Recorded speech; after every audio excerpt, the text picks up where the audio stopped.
We asked Saskatchewan what they know about 5G. More speed, more innovation. It's gonna make our lives a whole heck of a lot easier. This is what 5G looks like. Better, faster. Sounds like one more G. Sounds pretty good. I don't know what it means. All you really need to know is the future of 5G is here and will continue improving through investments in network technology. I don't remember a time when curling wasn't a part of my life. When I wasn't putting in the sweat and hard work to be the best that I can be. Clocking in the time, the effort to practice day in, day out. Curling is more than just a game. It's a family, a community. And when it's time to play, I know I'll be ready. Hardline, supporting hundreds of our next generation athletes.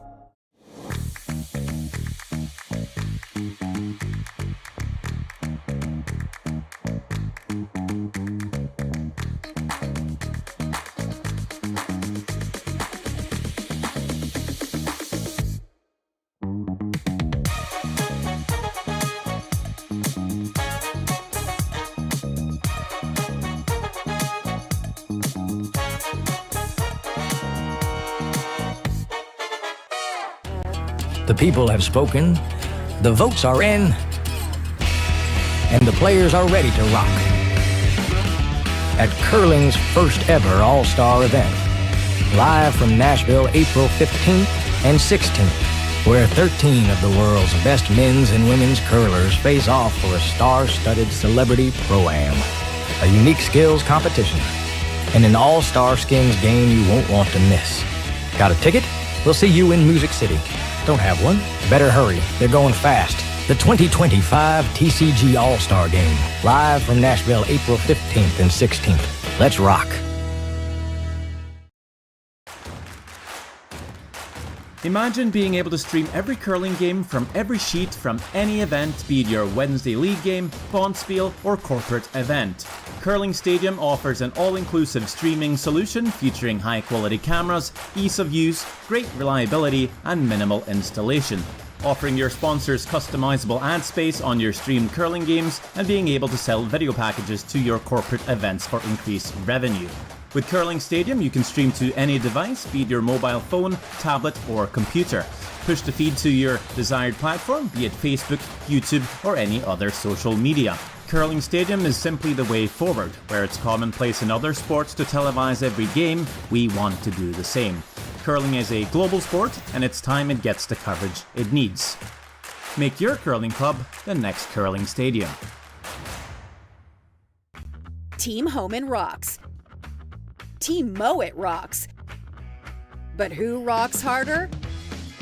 On April 7th, we'll find out. Presented by Rio Mare, join us in Toronto at the Curling Group's first ever Battle of the Sexes, as world number 1 Team Homan takes on world number 1 Team Mowat in a head-to-head charity curling skins game with a twist. 8 ends, 4 rule changes, and curling like you've never seen before. Watch it live on the Grand Slam of Curling website, app, and YouTube, with celebrity coaches and special guest appearances. The Curling Group's first ever Rio Mare Battle of the Sexes, April 7th, Mattamy Athletic Center in Toronto. Get your tickets now at thegrandslamofcurling.com. Let's rock! Handcrafted in Canada, Hardline's ice pad has revolutionized curling for over a decade.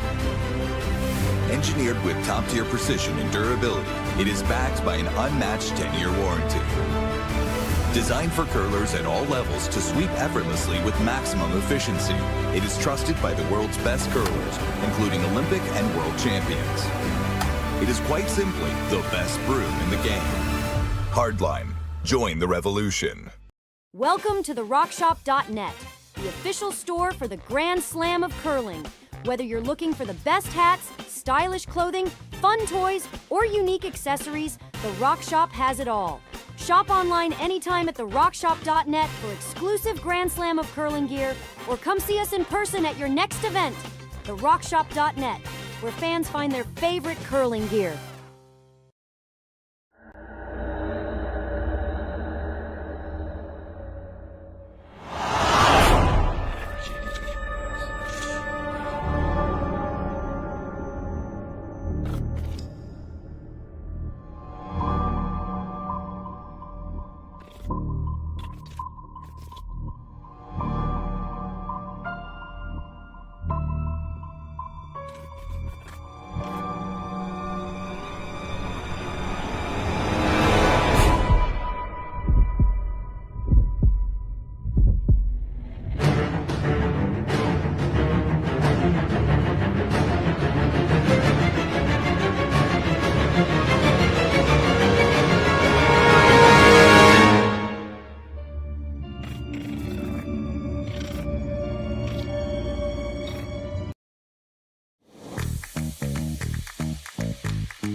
The people have spoken, the votes are in, and the players are ready to rock.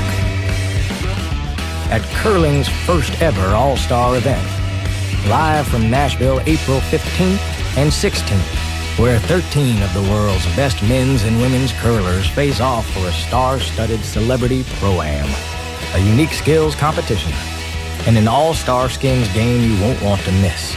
Got a ticket? We'll see you in Music City. Don't have one? Better hurry. They're going fast. The 2025 TCG All-Star Game, live from Nashville, April 15th and 16th. Let's rock. I don't remember a time when curling wasn't a part of my life. When I wasn't putting in the sweat and hard work to be the best that I can be. Clocking in the time, the effort to practice day in, day out. Curling is more than just a game. It's a family, a community. And when it's time to play, I know I'll be ready. Hardline, supporting hundreds of our next generation athletes. Team Homan rocks. Team Mowat rocks. But who rocks harder? On April 7th, we'll find out. Presented by Rio Mare, join us in Toronto at the Curling Group's first ever Battle of the Sexes, as world number 1 Team Homan takes on world number 1 Team Mowat in a head-to-head charity curling skins game with a twist. 8 ends, 4 rule changes, and curling like you've never seen before. Watch it live on the Grand Slam of Curling website, app, and YouTube with celebrity coaches and special guest appearances. The Curling Group's first ever Rio Mare Battle of the Sexes, April 7th, Mattamy Athletic Center in Toronto. Get your tickets now at thegrandslamofcurling.com. Let's rock.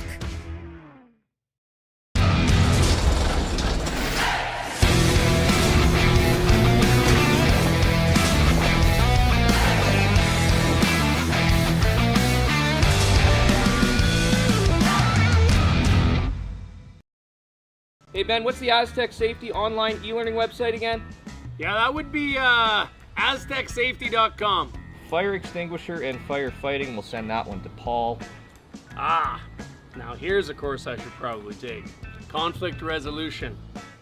Power line safety. Yeah, I thought it might help me with my line calls.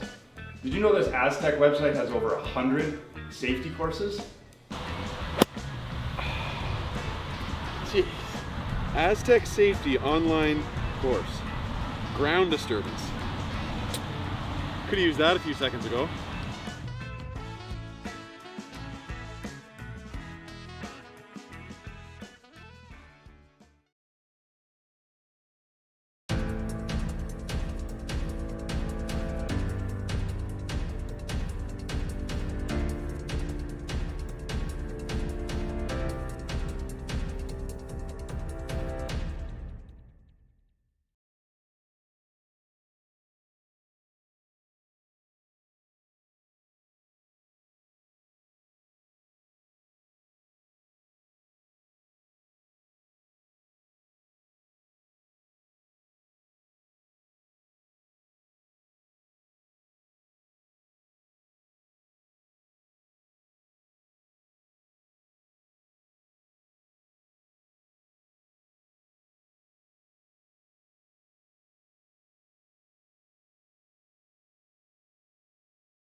we asked Saskatchewan what they know about 5G.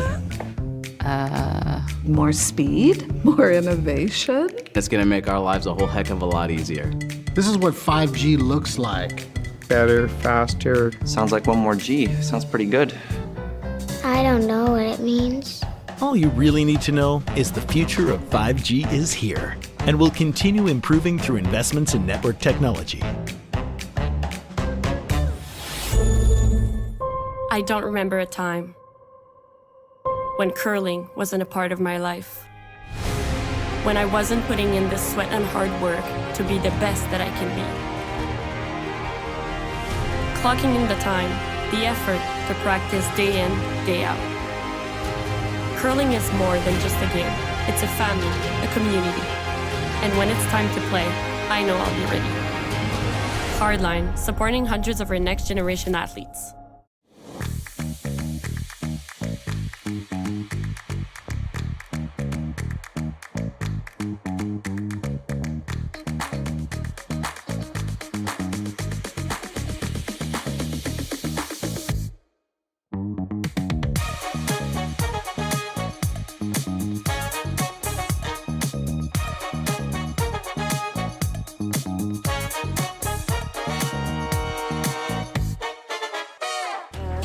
The people have spoken, the votes are in, and the players are ready to rock. At curling's first ever all-star event, live from Nashville, April 15th and 16th, where 13 of the world's best men's and women's curlers face off for a star-studded celebrity pro-am, a unique skills competition, and an all-star skins game you won't want to miss. Got a ticket? We'll see you in Music City. Don't have one? Better hurry. They're going fast. The 2025 TCG All-Star Game. Live from Nashville, April 15th and 16th. Let's rock. Imagine being able to stream every curling game from every sheet from any event, be it your Wednesday league game, bonspiel, or corporate event. Curling Stadium offers an all-inclusive streaming solution featuring high-quality cameras, ease of use, great reliability, and minimal installation. Offering your sponsors customizable ad space on your streamed curling games and being able to sell video packages to your corporate events for increased revenue. With Curling Stadium, you can stream to any device, be it your mobile phone, tablet, or computer. Push the feed to your desired platform, be it Facebook, YouTube, or any other social media. Curling Stadium is simply the way forward. Where it's commonplace in other sports to televise every game, we want to do the same. Curling is a global sport, and it's time it gets the coverage it needs. Make your curling club the next Curling Stadium. Team Homan rocks. Team Mowat rocks. But who rocks harder? On April 7th, we'll find out. Presented by Rio Mare, join us in Toronto at the Curling Group's first ever Battle of the Sexes, as World #1 Team Homan takes on World #1 Team Mowat in a head-to-head charity curling skins game with a twist. 8 ends, 4 rule changes, and curling like you've never seen before. Watch it live on the Grand Slam of Curling website, app, and YouTube with celebrity coaches and special guest appearances. The Curling Group's first ever Rio Mare Battle of the Sexes, April 7th, Mattamy Athletic Center in Toronto. Get your tickets now at thegrandslamofcurling.com. Let's rock! Handcrafted in Canada, Hardline's Ice Pad has revolutionized curling for over a decade. Engineered with top-tier precision and durability, it is backed by an unmatched 10-year warranty. Designed for curlers at all levels to sweep effortlessly with maximum efficiency, it is trusted by the world's best curlers, including Olympic and world champions.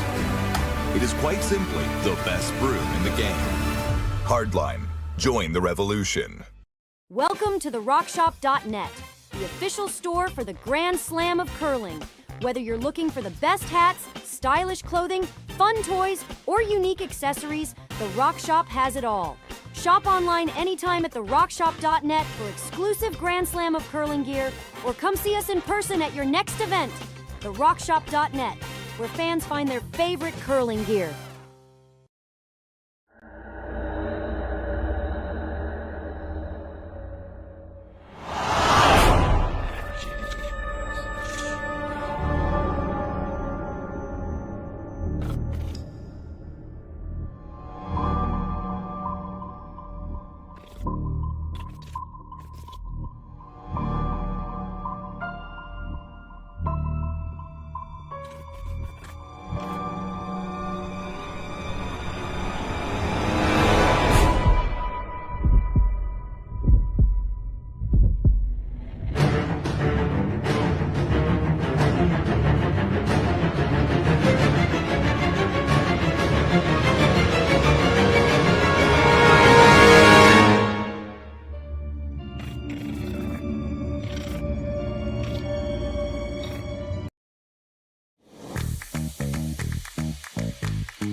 The people have spoken, the votes are in, and the players are ready to rock.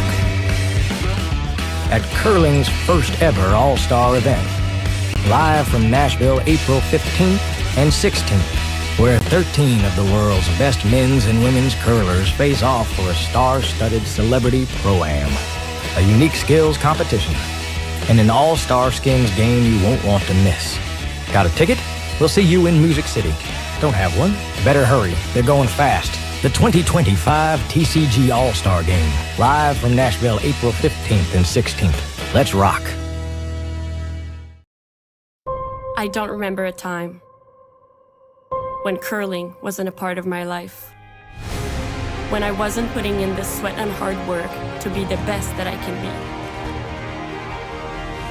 Clocking in the time, the effort to practice day in, day out. Curling is more than just a game. It's a family, a community. And when it's time to play, I know I'll be ready. Hardline, supporting hundreds of our next generation athletes. Team Homan rocks. Team Mowat rocks. But who rocks harder? On April 7th, we'll find out. Presented by Rio Mare, join us in Toronto at the Curling Group's first ever Battle of the Sexes, as world number 1 Team Homan takes on world number 1 Team Mowat in a head-to-head charity curling skins game with a twist. 8 ends, 4 rule changes, and curling like you've never seen before. Watch it live on the Grand Slam of Curling website, app, and YouTube with celebrity coaches and special guest appearances.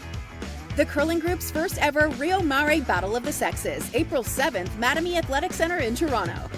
Get your tickets now at thegrandslamofcurling.com. Let's rock.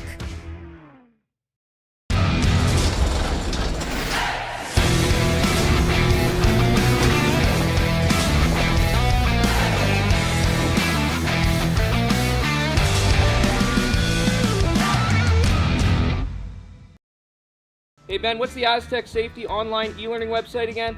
Yeah, that would be aztecsafety.com. Fire extinguisher and firefighting, we'll send that one to Paul. Ah, now here's a course I should probably take. Conflict resolution. Power line safety. Yeah, I thought it might help me with my line calls. Did you know this Aztec website has over 100 safety courses? Jeez. Aztec Safety online course. Ground disturbance. Could have used that a few seconds ago.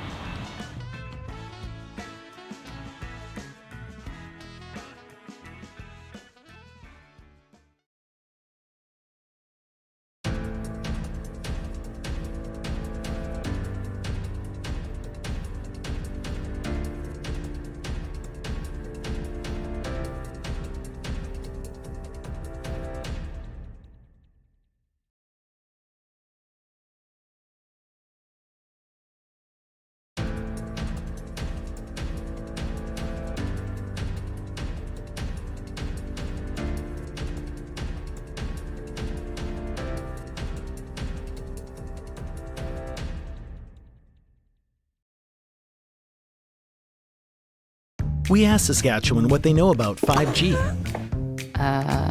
More speed, more innovation. It's gonna make our lives a whole heck of a lot easier. This is what 5G looks like. Better, faster. Sounds like one more G. Sounds pretty good. I don't know what it means. All you really need to know is the future of 5G is here and will continue improving through investments in network technology.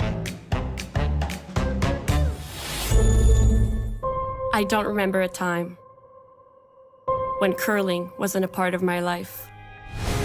When I wasn't putting in the sweat and hard work to be the best that I can be. Clocking in the time, the effort to practice day in, day out. Curling is more than just a game. It's a family, a community. And when it's time to play, I know I'll be ready. Hardline, supporting hundreds of our next generation athletes.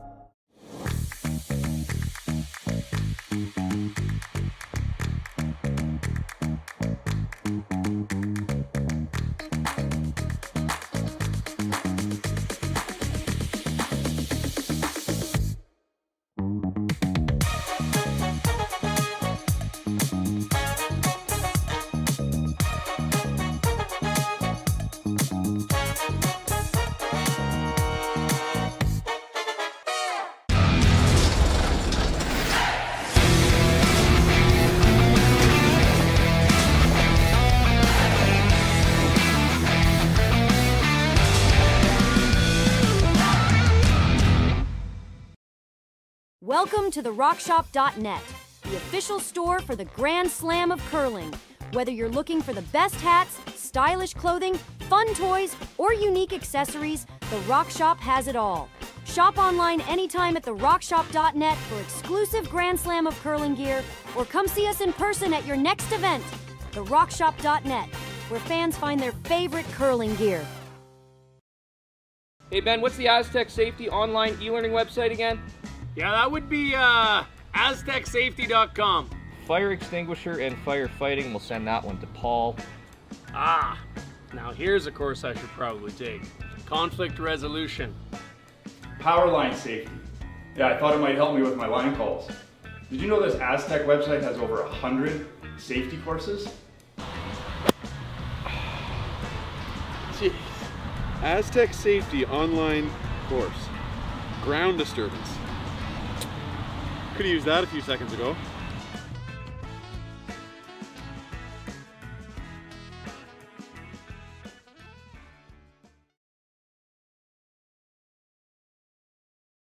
Good afternoon. Welcome back to Swift Current. My name's Chris Daw. I'm joined by Dave Wills again. We're here getting down to it, Dave. We've got Lee versus Kleiter. This afternoon, we started off with the center guard. What's your thoughts on this game? Yeah, both teams are fighting. I think Team Kleiter is probably pretty happy with themselves so far. They've managed a 3-0 record. You know, when we're dealing with 3 big pools of 6 and you're having to find a way to get to the top 8 in order to make the playoffs, 3-0 start is a very good way to go. Team Lee is playing okay, but they've only managed a 1-win situation. They're 1-2. So there was probably a little bit of an adjustment period for them. And this is a great experience. However, they've got to get themselves in a better spot if they want to try and challenge for the playoffs. So just a correction, based on the board, there might be a little confusion in regards to the way the scoreboard's going as we look down the sheet. Team Lee is actually throwing yellow stones, and Kleiter is throwing red. And we're going to have to remember that because on the board, it's the reverse. Hopefully somebody will pick that up, and I think the name flip should be a fairly easy task if somebody sees it. We're going to have to watch that, Dave. Yep. It doesn't look like the players have noticed, or if they've noticed, they don't care. And probably that makes sense as long as they throw the right rock when it's going down the ice. That's funny.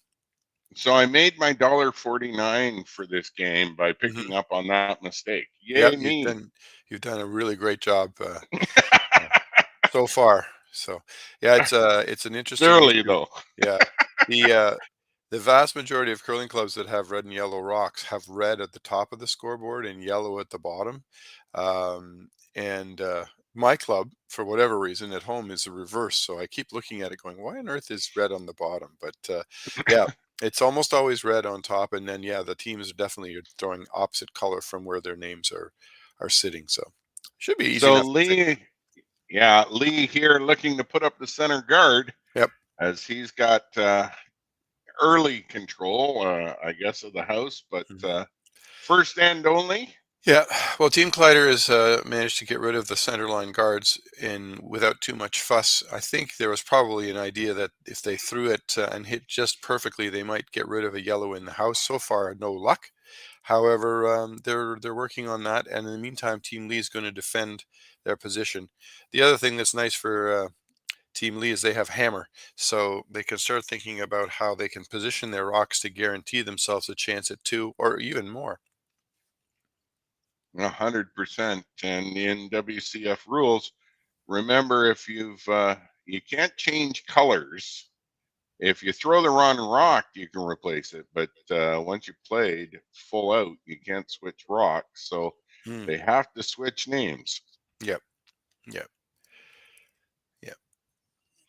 This one's going deep into the back. I think that'll slide out of the house. There we go. It's carried out.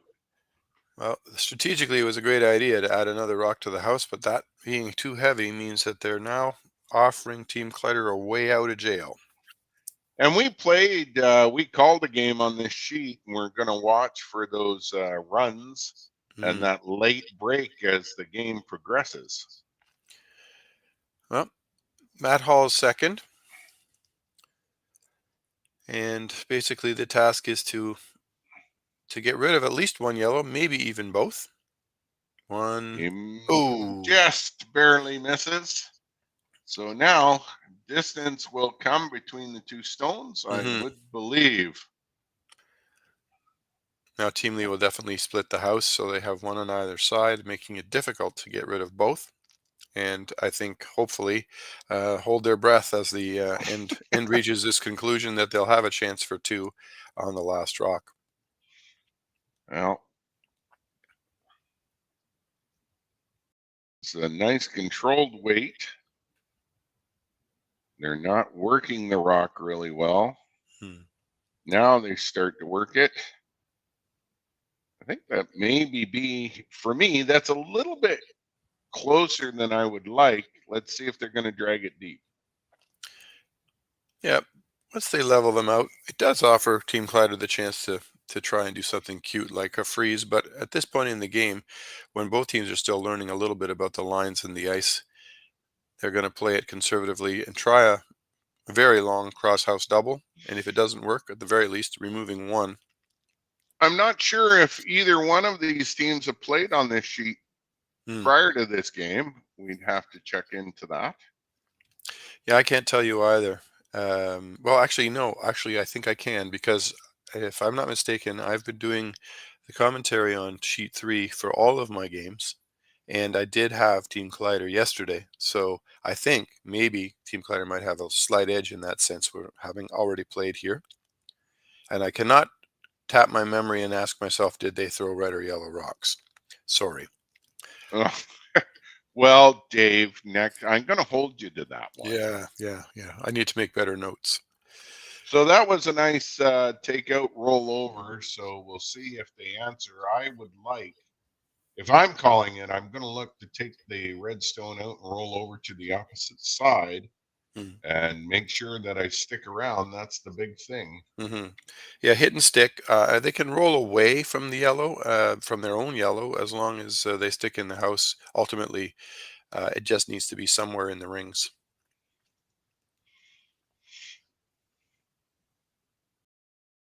So right now we got McDonald and Laycock playing on the other sheet, along with Bryden, and you'll have to help me out here.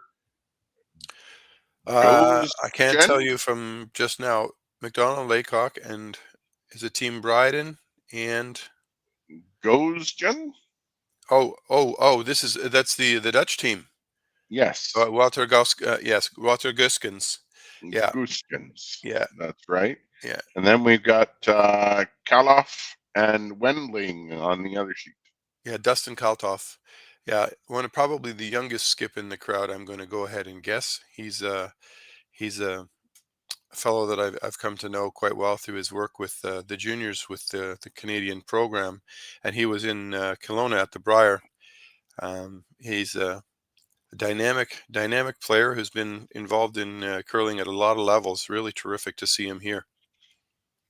So what we've got here is we're looking to take this rock out, bump it back, and roll over.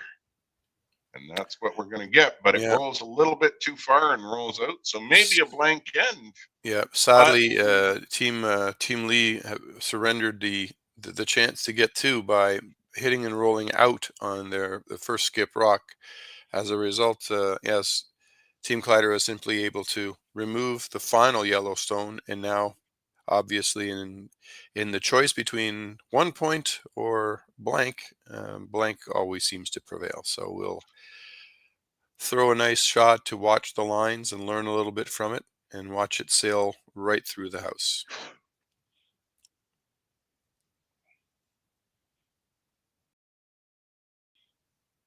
No, they're not throwing it through. I thought we were on the last shot. I think the weight is up. Yeah. No. Weight is up.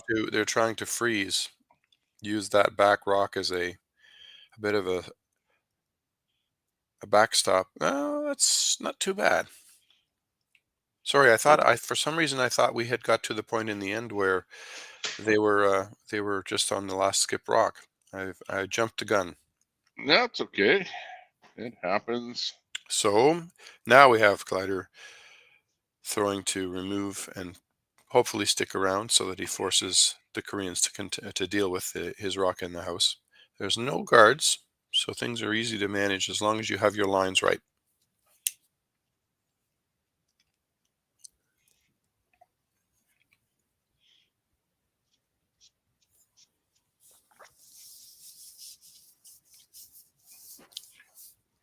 As we set, the object is to come down, take this stone out. Weight looks good.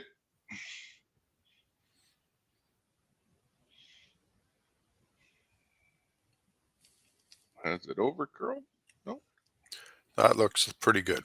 It's going to stick around, just hanging on the edge of the 12-foot, make life difficult for his opponent. Well, that would force them, right? If they're left with only the opportunity and they can't take this stone out, it would force Lee to take the one, because that's so far out there. It's yeah. We were talking yesterday about, even in myself coming from the wheelchair game versus the able-bodied game, that the percentages, even for able-bodied players, as they go out into the wings, dramatically reduces the shot accuracy. Yep, absolutely. And the key here is that Team Lee wants to hit. Now they still have 2 shots left and they have hammers, so they're okay. But the idea is to hit and to stick around, to be in the rings. And it looks like that's successful. And then if they decide they want to blank, then the challenge will be completely different, because they want to hit and roll out. So they have to totally change the way they play it. But this was very well executed. Is Team Lee going to Worlds for Korea? That is one I cannot tell you. I don't think so. I had notes yesterday about that that I thought I had made, and I have, of course, now that we've gone to a new day, I've got to new notes. Oh my goodness, who is playing for Team? I can check that. Let me find out, because that's going to bother me if I don't know for sure. That's a nice takeout. Yeah, as we've got a clean house. Although I would have loved to force him to at least contend with a rock. So yeah, I spent some time in Korea with the wheelchair team, coaching them, but we don't get to mix with the able-bodied men's or women's team very much.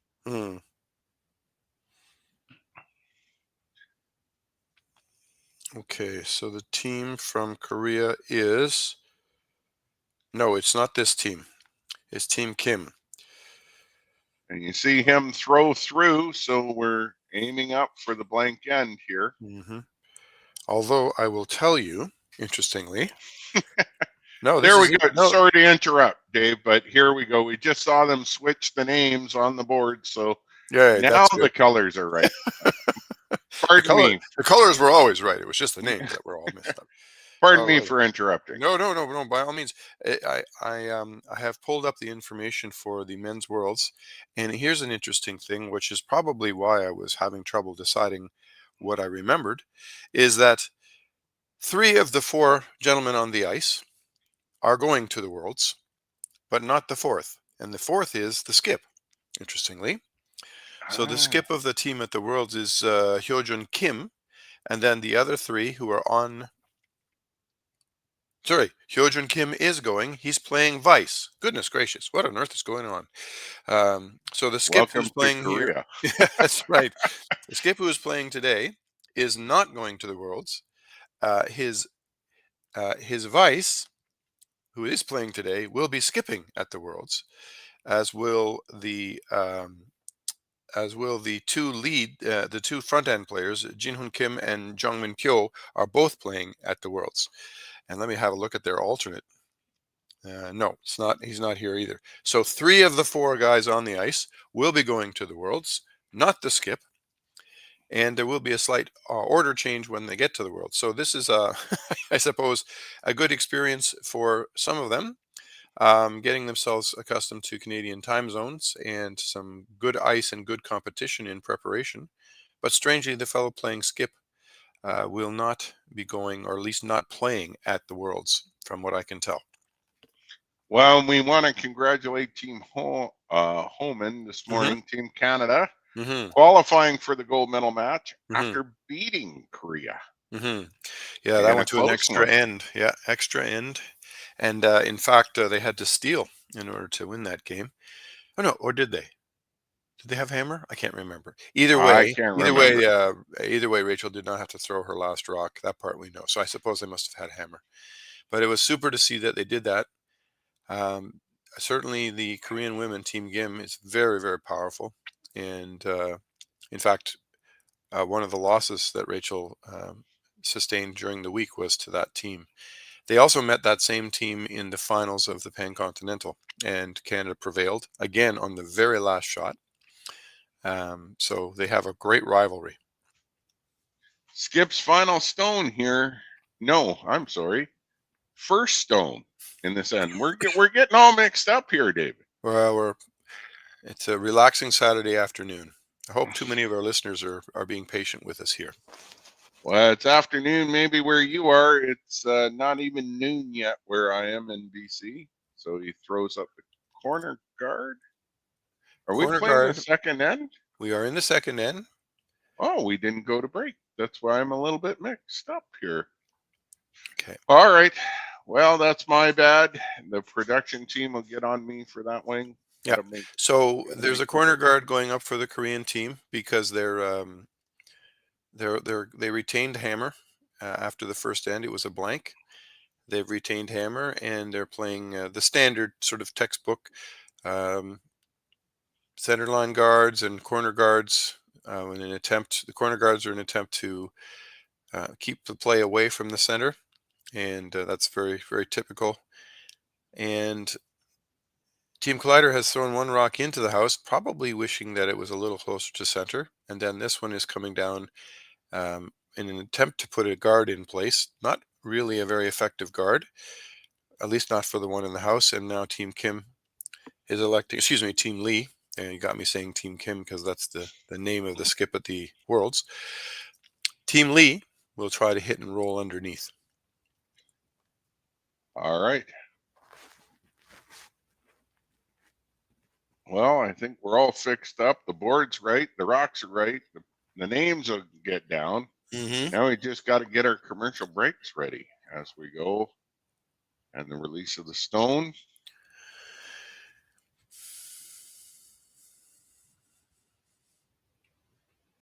This one.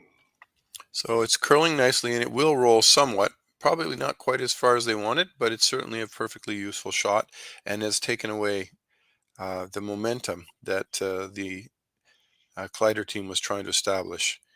The call here is to do a run back takeout, so red into yellow, and if things line up correctly, they will have basically recovered their position that they were trying to set in the first place. They've got about half a rock here. So Matt Hall's first.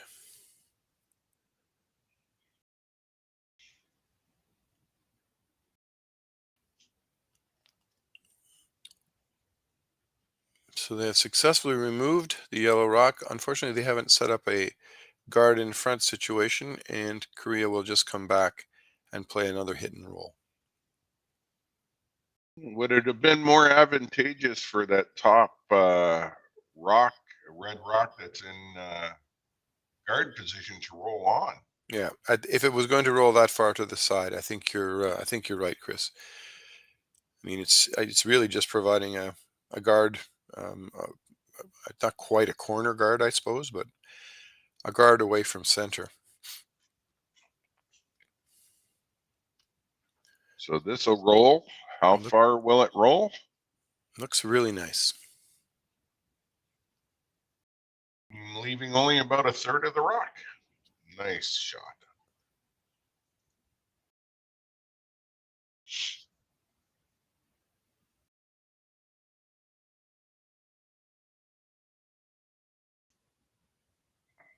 Again, trying a run back. I saw them play. They this is fairly elementary for them. I haven't seen them miss many of their run backs. Yeah, these are tricky. I mean, a lot of it's fairly simple for people to make connections with the top rock, but the question is, can we hit it at the correct angle? This is looking very nice. Beautifully Well done. executed. Yep.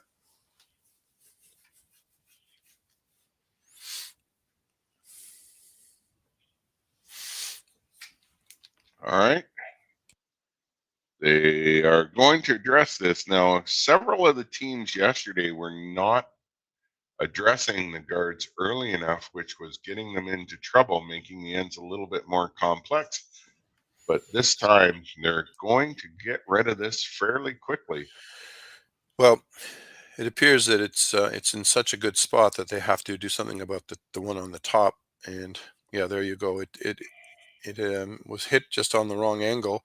We've managed to get rid of the guard, but the run back was unsuccessful.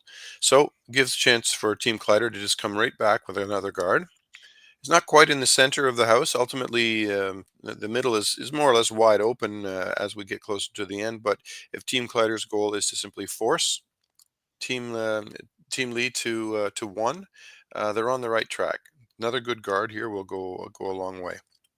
Now, do you think, David, that last time they were really looking just for the peel or the run back? I think they were looking to remove both reds. So I mean, I don't know if you call which one you would call it. The peel obviously is just get rid of the guard. So I think they were trying to basically make contact with both red rocks. Because if they just peel, then essentially what's happening now is bound to happen again. So they simply take out the red guard, and then Team Kleiter will just replace it. Now this is heavy. So again, just to recap, blank in the first end, we are actually in the second end. And that was a little bit, that was actually quite a bit heavy.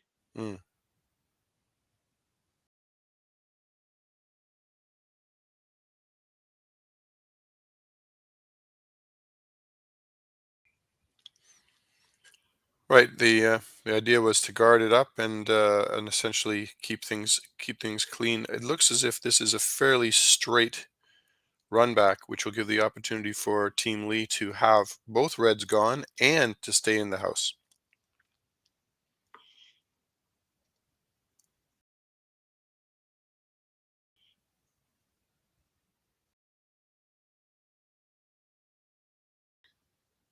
Waits up. He gets only the one. Yeah. Again, that rock did not curl as much as they had expected.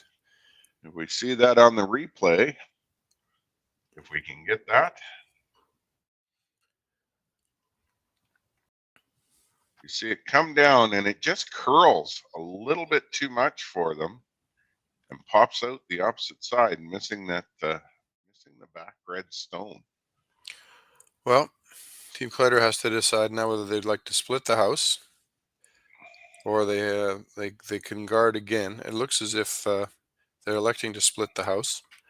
So by throwing a second rock in, essentially they're saying to Team Lee, we want to force you to take one. There's not a lot of guards or other things in front at this point. Things are wide open. So by forcing them, they give up a 1 point and take over the hammer. So here we go. This is Rylan's first stone of the second end.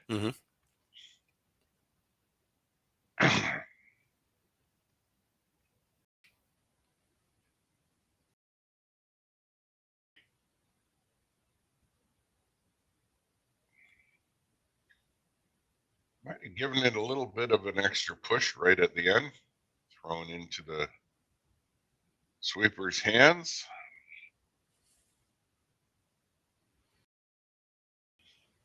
They've really not touched that stone too much at all the way down the sheet. And this will be... That worked out well. Nicely drawn to the top 4, looking for the double here. Yeah, when you get the rocks that are lined up almost exactly beside each other, it's harder for the double to be made because the amount of momentum they can carry across is limited. One thing for sure is this rock will be thrown quite hard. And if they don't quite make the double, they just roll, say, underneath or across to the other side of the forefoot. There's no harm there.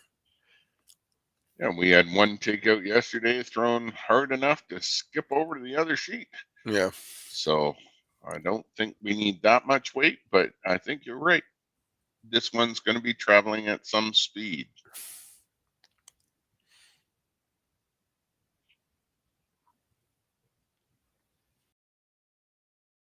That's not as hard as I thought he was going to throw that. You're right.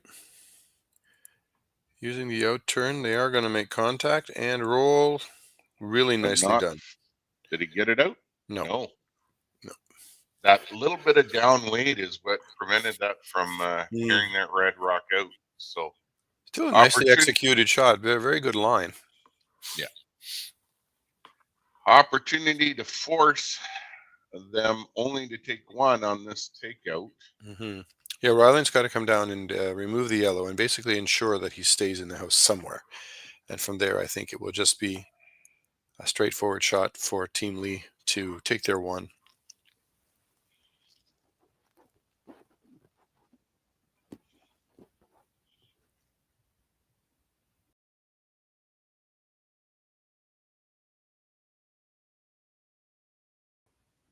Last rock of the second end for the skip.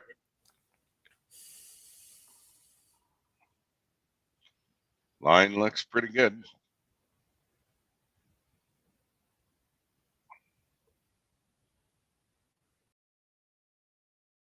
He's going to get a good roll too here. Hopefully not too much. He's got to stay in the house somewhere. That worked out. So it will be draw. Yeah, forcing a draw for 1 point. The good news for Team Lee is that although they're being forced, they have almost the entire house to aim at. So well executed end by Rylan here to force Team Lee to draw for one with the hammer.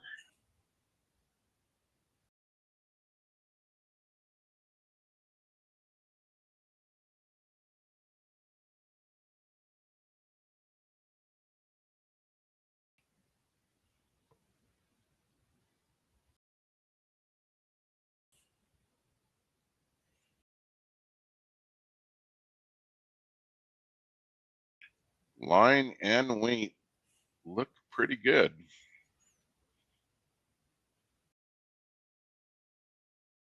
Is it heavy?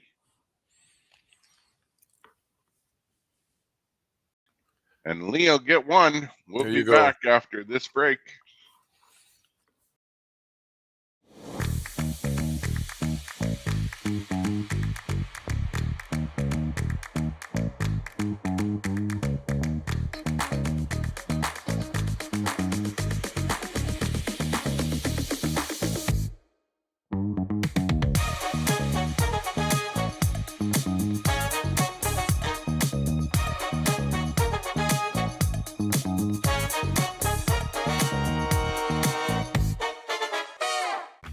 Team Homan rocks.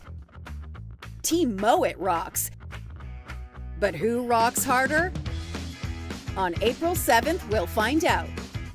Presented by Rio Mare, join us in Toronto at the Curling Group's first ever Battle of the Sexes, as World #1 Team Homan takes on World #1 Team Mowat in a head-to-head charity curling skins game with a twist.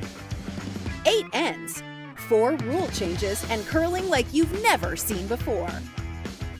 Watch it live on the Grand Slam of Curling website, app, and YouTube with celebrity coaches and special guest appearances. The Curling Group's first ever Rio Mare Battle of the Sexes, April 7th, Mattamy Athletic Center in Toronto. Get your tickets now at thegrandslamofcurling.com. Let's rock! Hey Ben, what's the Aztec Safety online e-learning website again? Yeah, that would be aztecsafety.com. Fire extinguisher and firefighting, we'll send that one to Paul. Ah, now here's a course I should probably take. Conflict resolution. Power line safety. Yeah, I thought it might help me with my line calls. Did you know this Aztec website has over 100 safety courses? Jeez. Aztec Safety online course. Ground disturbance. Could have used that a few seconds ago.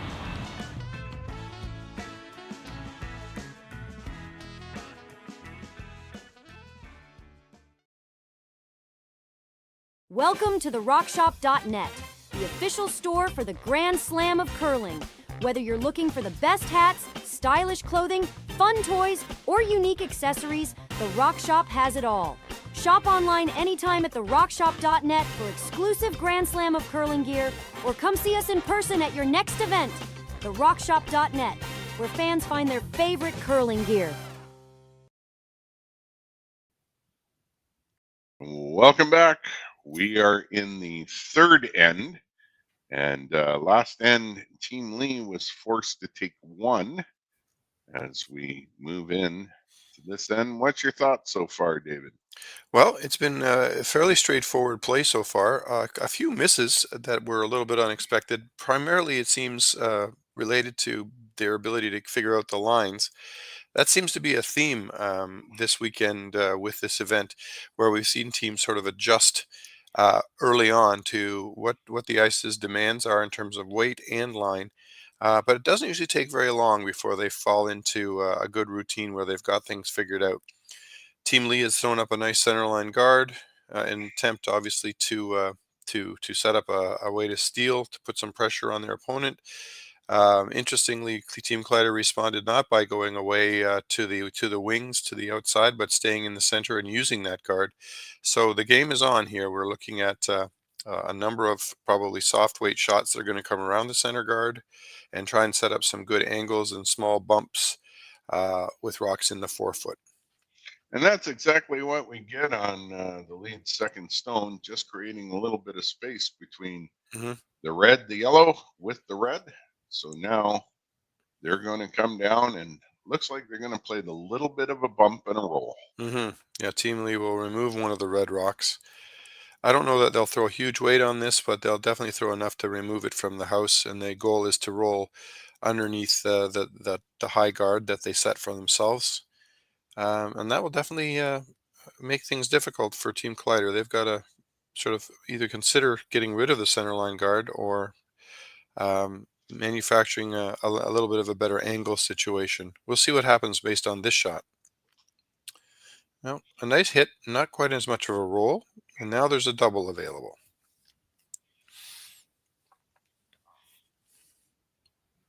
That's exactly what they're looking to do here.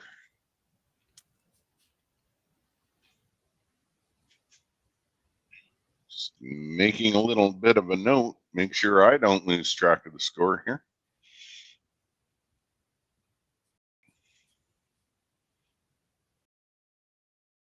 So this is going to be an upweight double.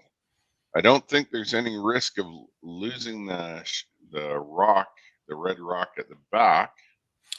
Yeah, the goal would be to have both red rocks end up in the house, but certainly the one that's coming down now is going to have to roll away from center a little bit in order to make this shot work. Needs to come up. Oh, we've cleared it a little bit too full. Yep. Cleared up both reds and one yellow, and now they've given the Koreans a chance now to come down and draw right underneath the guard into the top of the forefoot, maybe even coming down tight to the tee line. We'll see how they do. Can we get the replay on that last shot? Or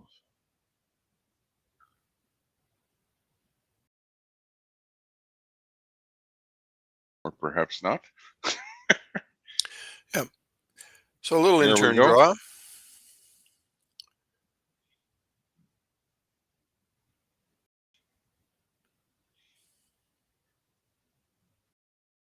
We're working this rock. I think they need to let it go just a little bit more in order to get the curl. We've seen that run straight, and the big debate yesterday was whether or not we understand that they had just touched the stones a little bit, which may be getting them to run a bit straighter and then break hard, or whether or not it's the ice. What's your thoughts? Well, yeah, I didn't hear about when or how much they conditioned the rocks. Normally, an event like sorry, normally in an event like this, they they don't need to do a lot of extra work. Once they set everything up at the beginning, they should be fine. There may have been some consideration about whether the rocks were curling effectively, but I think things are pretty good. So I don't really know whether they would have been motivated to do anything about the rocks. The ice can change a little bit as the event wears on, but basically, you know, this time of year when we're doing what you can loosely call spring curling, where humidity and temperature changes outside, sometimes more rain and sometimes warmer temperatures, things can happen on the ice with frost and pebble breakdown. But basically, um, you know, once the beginning of the event has happened and they've started to get used to things, they should be fine, and I don't think things will change much. Simple little hit and roll. Teams are both trying to get underneath this guard. It's funny, they've put this guard in place, and it hasn't really nothing ever has seems to fall right underneath it in a nice clean way. Yeah, we'll watch this rock come down the sheet. It's gonna come down, make contact, and sit right there. I thought maybe they get a little bit of a roll. Yeah. Yeah, if I observe anything about the paths, it seems that the rocks are not finishing as much as they seem to be expecting. They're sweeping in anticipation of some curl at the end. You know, the old situation where you see rocks that sort of run straight for most of their trip, and then finally at the end they sort of make a move. These ones don't seem to be doing that. Thanks for our watchers and our fans for sticking with us. We appreciate everybody who watches, and this one looks like it's going to hit right on the nose as well, but fully open. Now hoping for that roll. We'll see how much they compensate.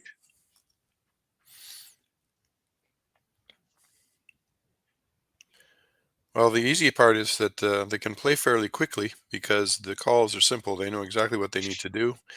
Make sure we clarify what is the weight and put the broom down in the right spot for the weight. Let's see if we can make a nice hit and roll.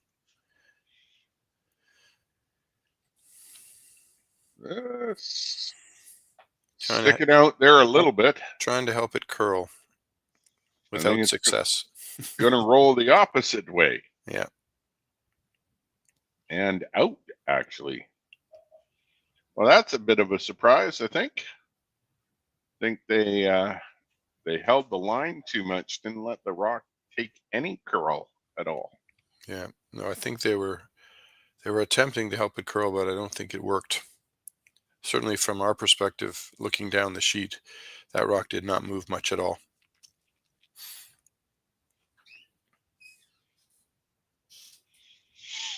All right.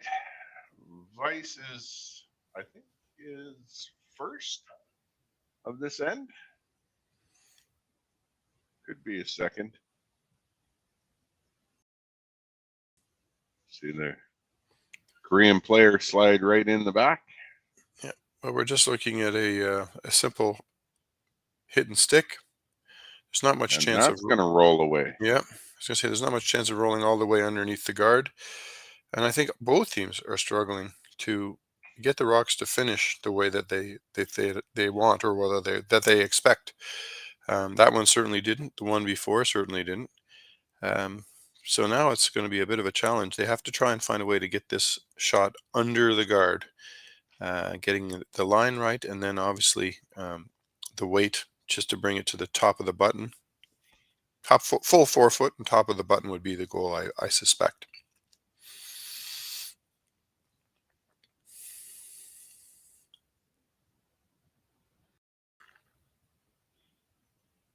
Skip's first stones of this third end.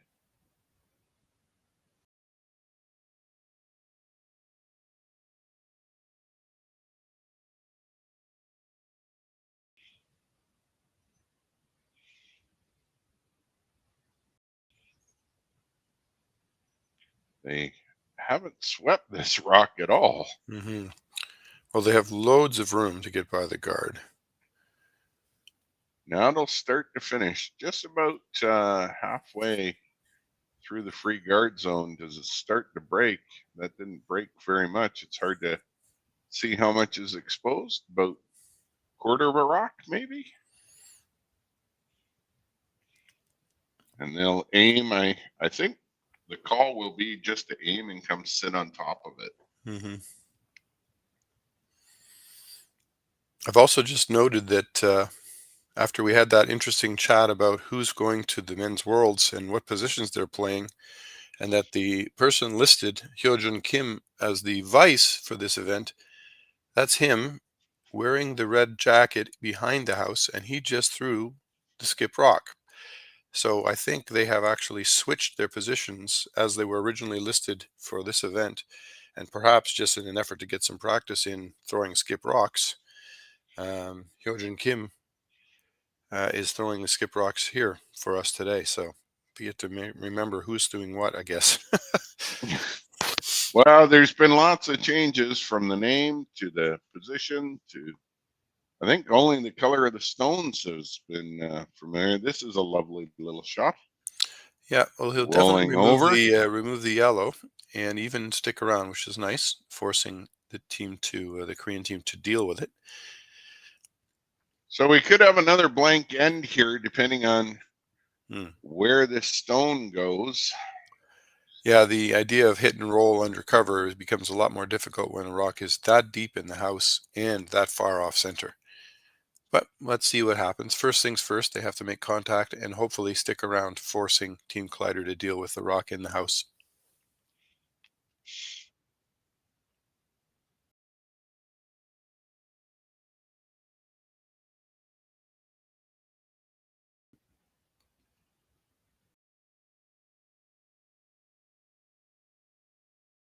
Rock makes its way down. It's looking pretty good. I don't know what point that it will be. That'll be a nice nose hit. So The good news about that shot is that they found the line, and it curled exactly as they expected.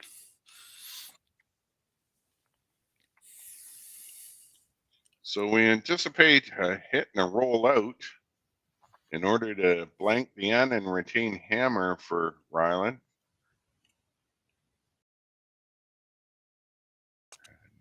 We'll see what we get here in about 10 seconds or so.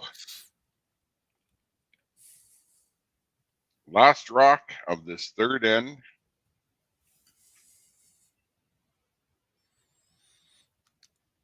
And I think that's exactly what we're going to get. So blank end in the third. We'll be right back. We asked Saskatchewan what they know about 5G. More speed, more innovation. It's going to make our lives a whole heck of a lot easier. This is what 5G looks like. Better, faster. Sounds like one more G. Sounds pretty good. I don't know what it means. All you really need to know is the future of 5G is here and will continue improving through investments in network technology.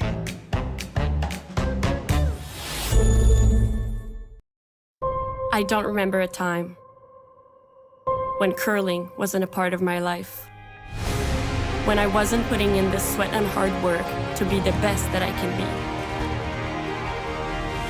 Clocking in the time, the effort to practice day in, day out. Curling is more than just a game. It's a family, a community. And when it's time to play, I know I'll be ready. Hardline, supporting hundreds of our next generation athletes. Welcome to the RockShop.net, the official store for the Grand Slam of curling. Whether you're looking for the best hats, stylish clothing, fun toys, or unique accessories, the Rock Shop has it all. Shop online anytime at therockshop.net for exclusive Grand Slam of curling gear, or come see us in person at your next event. Therockshop.net, where fans find their favorite curling gear. Stronger agronomics, better returns, greater peace of mind from pre-seed to post-harvest. You can count on the Victory Canola program to keep you and your farm ahead of the curve. Grow with us at victorycanola.com.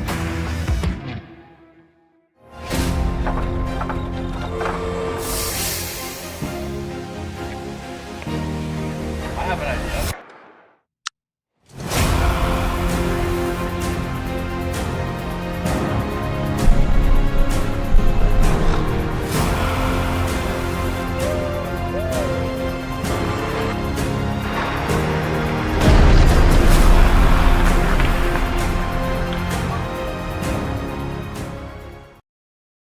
George Forum. All right, we're back. Welcome back.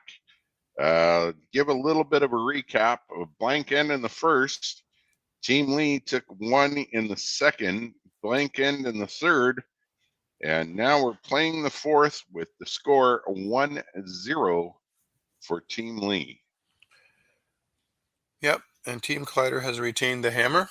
That's probably one of the best benefits of that little scenario at the end of last end. They still struggled a little bit with trying to find lines and make hit and rolls that were effective. So with any luck, they'll start to get into a really good groove starting, well, now we're in the fourth end, so we're basically mid-game. And Team Lee coming down with an attempt to draw behind the long centerline guard. And happily, line-wise, they found things a little bit better now, because that is perfectly behind the center line guard. And it got a little bit of an extra movement just right at the finish there, so that helped tuck it straight in behind. Remember, playing the 5-rock rule, 8 ends in this this event, so they'll come down in behind the red stone. And is it by? Nope, Just little rub. over curled. Oh, that slid a long way to finish. No, that actually ended up being shot rock. Mind you, it's barely touching the 8-foot. So this opens up the door for Team Lee to hit. Now they could hit and sit right where they are, but they have to be a little bit careful not to leave a double for their opponent. So it'd be better if they rolled one way or the other. Well, I think, would you prefer it in behind the cover, or? Well, the problem is that based on where the rocks are lying, I don't think they can get underneath. They can sort of snuggle up beside the yellow, but I don't think they can get underneath it or across the front of it. I think they're just sort of side by side. But it looks like they are trying to roll towards center. This is going to nose it. And a little they roll. got a little roll. Yeah. And now have they left a double? Yeah. I think at least one yellow will go, and the other yellow will basically move away from the guard. And if they're really lucky, Team Kleiter will also have their own red rock hiding behind the corner guard that they put up. So this could work out very nicely if it hits at the right angle.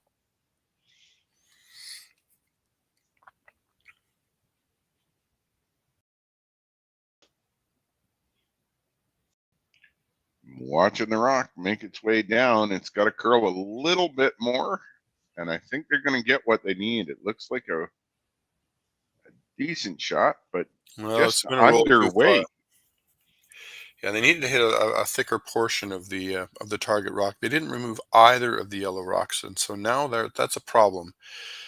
Team Kleiter with the red rocks does have hammer. However, at the end of this shot, if things go well for Team Lee, they're going to be Team Kleiter is going to be staring at 3 rocks in the house and one of them behind cover. So it's time to start thinking about removing that guard.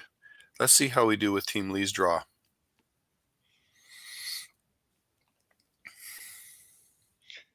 And again, just clarifying, most of this team is the team for the Korean men's team heading to Worlds. Yes, 3 of them. Yeah. Three of them, and then they'll be joined by two others. And I wish I knew the story there, but I'm afraid I don't. Maybe just a question of availability or something like that. But we're getting dangerously close to the men's worlds. So, well, the Korean program is working with that program. It's definitely a little bit of a different program. I hate to say it, but there is some politics that come into play with those teams. we have an unfortunate miss, I guess you'd have to call it, with the draw, because it came up short. Now it's a nice little additional center line presence. I wouldn't even say it was a guard, but now Team Kleiter, rather than hitting things, has simply decided to come around.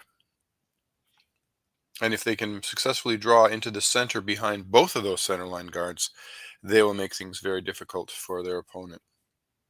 Remember, Kleiter does have hammer. That's right.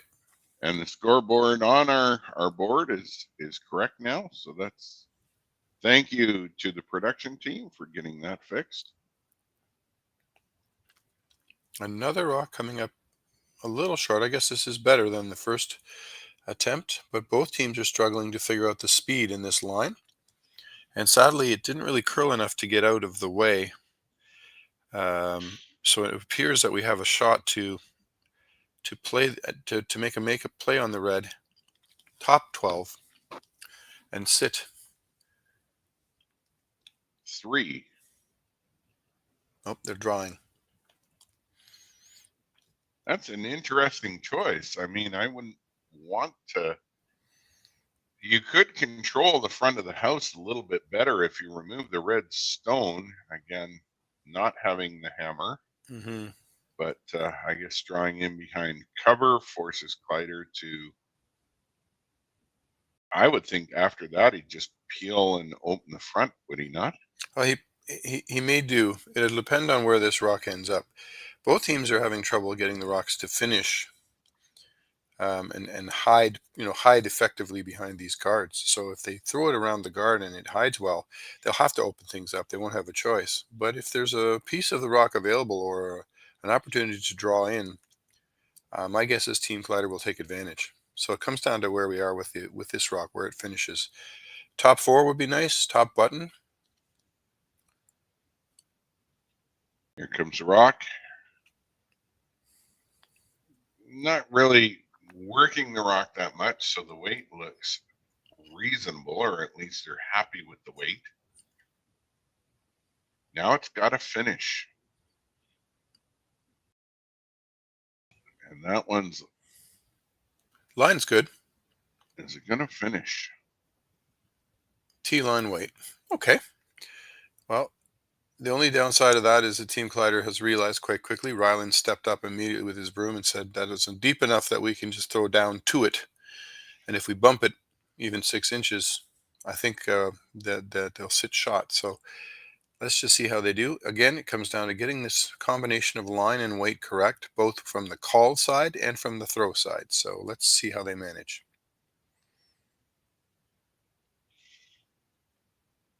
Well, they're not jumping on it. So the weight, they must be happy with the weight. Needs to curl a bunch. It'll finish hard. It's starting to move sideways now.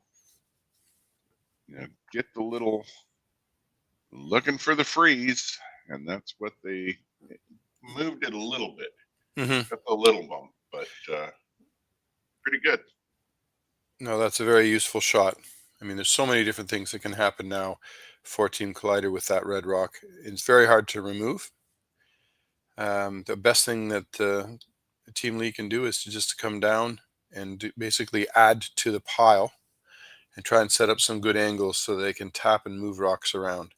But right now, although Team Lee's yellow rock is shot, they have to work awfully hard to protect. Yeah, they're playing catch up a little bit here, eh?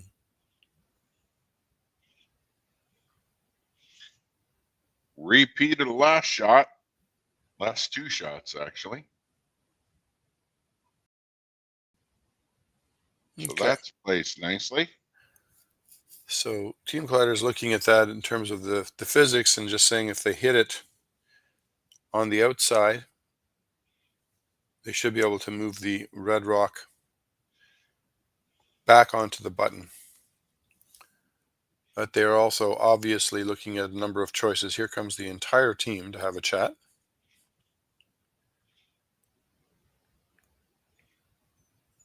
And looking from above, they're looking to hit this across. Mm-hmm. The redstone might jam on the back yellow, but it wouldn't make contact with the yellow in the back 8, I don't think. I think you're right. It comes down to the physics here. There's a lot about the drag effect. If those rocks are stuck together, what will happen when they contact the yellow? What will happen to the red? I think it's possible to bump the red back into the yellow on the button and basically replace it as shot rock. The other factor they have to consider is where do they leave other rocks after everything settles and stops. I mean, if they give the other team options to use other rocks to come in or to hit and roll, that can also open the door for an escape. So they want to make sure that they take over shot rock, but also take away opportunities for their opponent. 100%. And they're going through all the options here, except for one person. Mr. Hall has walked down the other end of the ice.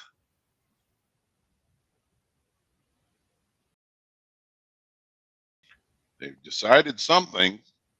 Not quite sure what it is. Well, I think they might be following this one down. Or based on the position of the broom. Boy, oh boy. I'm assuming they're trying to hit a small portion of the rock in the yellow rock in the top of the 4-foot and drive their red back into the other. I don't think the angle is there for what they're looking for. Well, not a lot of ice, so we're assuming this is not going to curl much. Now he's wide of the broom. They're trying desperately to help it curl. Oh my goodness. Well, that's the worst case scenario, sadly. He missed the one he was shooting at, the yellow, and hit his own red thinly and moved it straight sideways, leaving yellow. Let's look at that one again. Let's see what happened there. Yeah. Now, he threw it wide of the broom, and they tried to help it curl. Yep, and he hit his own red as opposed to hitting the yellow. And obviously, the result is that the yellow rocks are now lying 1 and 2 in the 4-foot, and it's totally changing the opportunities for Team Lee now with their next shot. So here's the first time I've seen this done. They've called a timeout. Yeah, they've been doing it, although sometimes it's hard to tell when they call the timeout because there's no coach that comes out. There will be right now. Oh, really? Is there somebody coming? Yeah, he's running in the background. Okay. Because there he is. You're right. That's the thing that always gives away whether there's a timeout or not. Well, they only have a certain amount of time. I think it's 30 seconds to get down or something. Yeah, normally that they have what they call travel time for the coach. Some amount of time, and the travel time is different depending on whether the timeout is called at the close end or the far end. Usually much more generous when the coach has to cover the entire length of the curling facility. But yeah, and that varies in wheelchair curling as well, because it's often if you have a wheelchair-bound coach, then there's a little bit longer travel time. So I think they're making a play to come down on this red stone and roll in. Yep.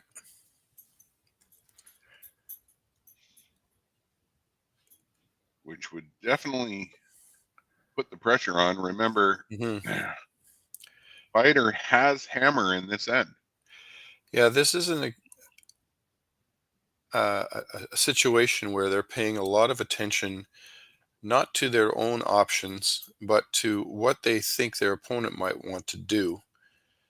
One of the things I love to do, or love to see players do in curling, is to say, what do you think your opponent wants to do?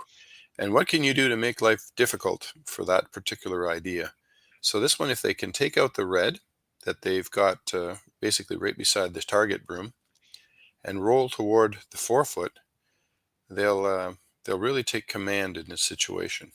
We have to remember there's a long guard that's not easy to see most of the time, but there's a long guard that's also getting in the way. So it needs to curl a bit more. He's Looks pretty past good. the guard, doesn't get the roll as much as he wants, only gets the roll for about a quarter of the rock. Mm-hmm. That it's made the shot call, at least for Team Kleiter, fairly obvious. They have to try and make a play on this red.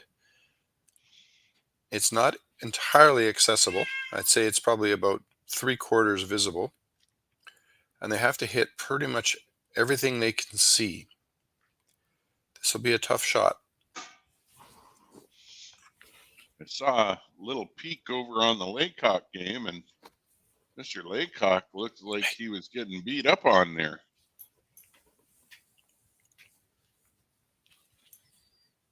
And the score is 6-0 for McDonald over Mr. Laycock on that other sheet so far.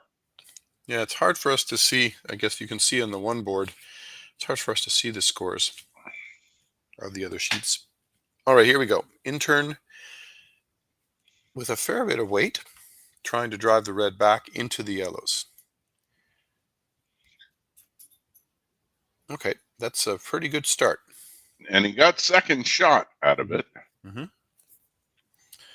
Now, is he visible enough for the Korean team to make a play on the red shot now and essentially leave themselves lying 4? I don't know, honestly, if we can see enough of it. If they play using their own yellow as a bit of a backing, they could probably remove the yellow and the red and lie 3. If they put the broom down in the middle of the yellow stone, I think it will finish enough, depending on the weight, in order to take that red stone out. But it looks like they're going to draw, maybe looking at the draw on the opposite side, taking away the open draw. Mm-hmm.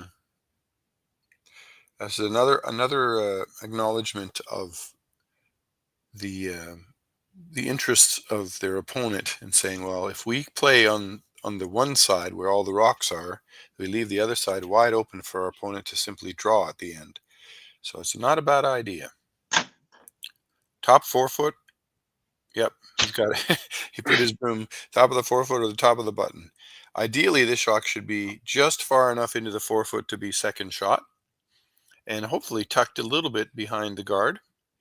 And that will make life very difficult for Team Kleiter. Well, let's see what the Korean skip does on his last stone here of this fourth end. With a lead of 1, putting the pressure on Team Kleiter. It's a little heavier than what they want. See how it finishes. This needs to curl and sit down. It's heavy. Yeah, it is really quite heavy.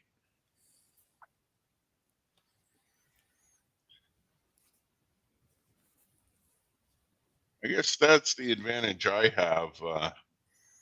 I'm used to seeing these 0 to hero stones or 0 to 0 because in wheelchair curling we do not have sweeping. Mm-hmm. So you either get it right or you're praying. Yeah. Yeah, so there's no sweeping at all with the wheelchairs. You're right, and that can make it very, very challenging. I'd love to see them actually incorporate at least one sweeper into it. I think that's possible. With that person just sweeping, or would they also be throwing rocks? No, just designated sweeper. I mean, it'd be tough to recruit somebody who wants to do that the whole game. I was going to say, I don't know if you'd find too many volunteers to say, okay, we want you to curl, but only sweep. No, yeah, I don't know. All right, so Mr. Kleiter here is going to be drawing pressure on. Yep. To tie this game. I don't see how he would be able to get. He might be able to get 2 if it curls enough. Yeah, I suppose, but I think that the main goal is make sure heavy. number 1 that you get a point. This is heavy. That might be exactly what he's looking to do. It did not curl enough for him. Mm-hmm. And it'll be a steal of 1 for Lee. After 4, we'll be right back. Handcrafted in Canada, Hardline's Ice Pad has revolutionized curling for over a decade. Engineered with top-tier precision and durability, it is backed by an unmatched 10-year warranty. Designed for curlers at all levels to sweep effortlessly with maximum efficiency, it is trusted by the world's best curlers, including Olympic and world champions. It is quite simply the best brew in the game. Hardline. Join the revolution. Sasktel Be Kind Online wants to stop cyberbullying. Want in on the action? We award up to $1,000 for youth initiatives that help spread kindness and prevent bullying. What great idea do you have to help stop bullying? Sasktel can help. Go to BeKindOnline.com and apply for a grant today. Together, we can make a difference. Hey Ben, what's the Aztec Safety online e-learning website again? Yeah, that would be aztecsafety.com. Fire extinguisher and firefighting, we'll send that one to Paul. Ah, now here's a course I should probably take. Conflict resolution. Power line safety. Yeah, I thought it might help me with my line calls. Did you know this Aztec website has over 100 safety courses? Jeez. Aztec Safety online course. Ground disturbance. Could have used that a few seconds ago.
Welcome back.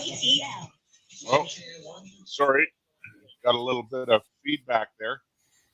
Welcome back. It's the 5th end. Team Lee up after got another game going on in the background there. My apologies. Take it away, Dave. Sure. No, we're back, and we're now in the 5th end. Team Kleiter and Team Lee. Team Lee, throwing the yellow rocks, has just managed to steal in the 4th end, so they have taken a 2-0 lead. Team Kleiter is yet to get on the board. They have 1 blank to their credit, and 1 given up 1 steal, so they're anxious to get themselves sorted out and get on the board. The key here would appear to be that we're having trouble finding the right lines here. The rocks are not finishing the way we're expecting. And so a lot of the shots that have been thrown by both teams are simply not finishing, curling up the way they're expecting. Anyway, we've got a good situation going on here with the really good textbook curling. Center line guard, rock in the house behind the center line guard for the team without hammer, trying to steal, and 2 corner guards for the team with hammer, trying to play away from center. So the textbook has been read, and we're off to the races for end number 5. Thanks for that, Dave. Again, you're watching the Speedy Creek Shootout on the Curling Zone, Curling Stadium. And we're looking forward to next season as well. This kind of a warm-up for the Men's World Championships. Lots of teams here with members. Not all team, but at least main team. Yep. As Korea looking to make their way down here, really managing, working this rock hard for weight. And I think that you said it there a minute ago, David, about how the ice line and weight controls really not what they're expecting. Yeah, it's been interesting. As I pointed out before, they generally tend to get on track, partway through the game, a couple of ends, 3 ends, maybe to find their comfort level with finding the lines and the weights. But these guys seem to be struggling even now. Certainly that 4th end, there were several shots missed just because the lines were wrong. However, they're managing and they're moving along. We do have some teams, as you say, who are here basically in preparation for the Men's Worlds that's coming up in Moose Jaw. By coming to Saskatchewan, already in the vicinity, if you're from a country where you need to try to deal with jet lag, it's a good idea to give yourself an extra week to sort out the time change. The recent event, or almost finished event in the Women's Worlds, is over in Uiseong, Korea, and I still can't imagine how it must have been for the Canadian ladies to sort of turn their routines upside down for a 13-hour time change. But they did it successfully. And now, by the time they get to the end of the event, they'll just be perfect. They'll be completely adjusted, and it will be time to come back and do the entire process in reverse. So I don't know if I envy that, but it'll be okay. Had a nice celebration. So had a nice takeout there. Yep. And now they're going to follow it down, trying to get onto the scoreboard. Again, playing 8 ends, so we're getting a little bit later into the game. Still lots of time, and the score is not that outrageous. Well, what's happening here is, instead of seeing a sort of a higher weight hit from Team Kleiter, we're now seeing them play a little bit more of a tap game. They're strategically trying to manage shots by bringing the weight down. That's a good setup shot. They've got a rock in position, and so now it's forcing the Koreans to make adjustments. They have options, though. They can remove reds that are corner guards. They've already taken out one, and if they looks like they're choosing to take out the other, keeping play toward the center. They do have shot rock for the moment. They just have to be a little bit careful that Team Kleiter doesn't come down and take advantage of that rock in the top of the 8-foot, that they can pop right straight back into the yellow and take over control of the house. Yeah, I totally agree on that. Korea's playing well. I mean, a couple of misses, but overall, they're playing well. I think we've seen a couple more misses as this redstone aims to peel out, and they bump over, and will that one hang around? It will. Yep. So a little bit of a setup, kind of looking like it did an end ago. Well, interestingly, they've moved the red rock that was at the top of the 12-foot sideways. And by doing that, they've taken away Team Kleiter's option to basically bump their own rock back into shot rock and potentially sit 2. They can still use that rock. They could tap it forward, for example, into the 4-foot. However, the opportunity to get rid of that shot rock, which is sitting behind cover in the 8-foot, is now a little bit more limited. Discussion going on, what to do. Trying to make sure they definitely need to get on the board this end, Kleiter. It'd be better to get the 2. I mean, 1 wouldn't be horrible, but I certainly, it's not looking like a blank end like we saw. We had 2 blank ends already.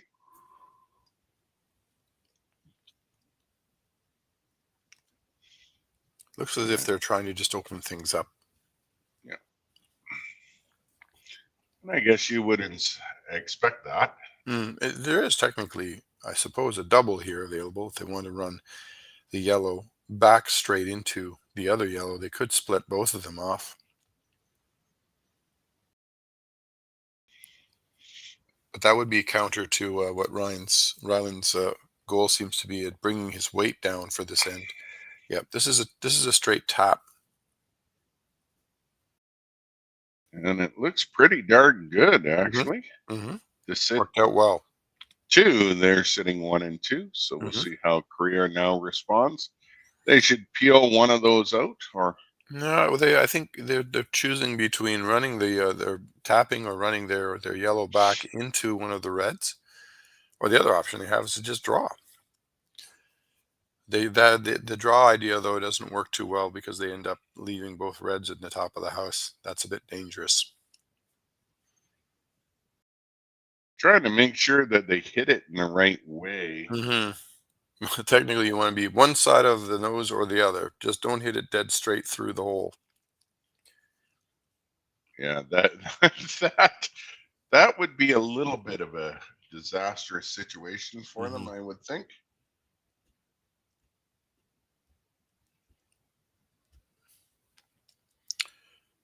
Yeah, so this is JaeBeom Lee, and the guy whose name is on the sheet is the skip. He is throwing Vice Rocks.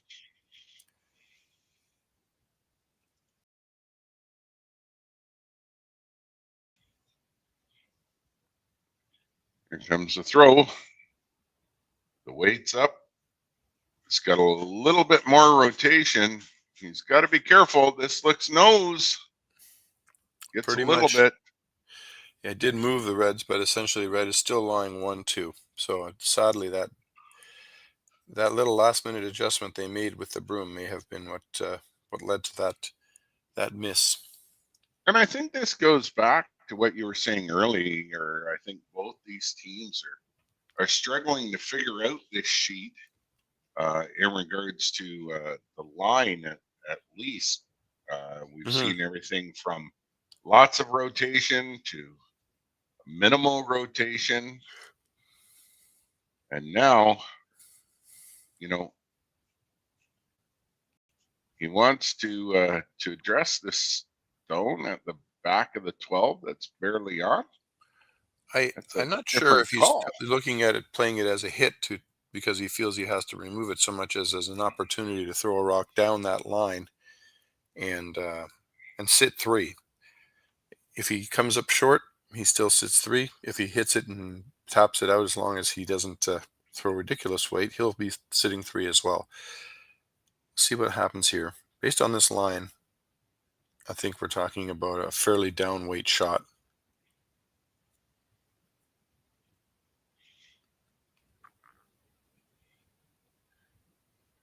Lots of rotation on the stone, which is going to hold that line. It's not, that's barely moved at all. Nice weight. Does the job. And they've left the hit and roll for Team Lee. We'll see if they manage to do it. The other option they have if they want to try drawing, but the thing is, I think it's in their best interest at this point to remove something red. If they play the run back on their own yellow, they do have a chance to remove 2 reds. Just have to make sure we use exactly the right angle.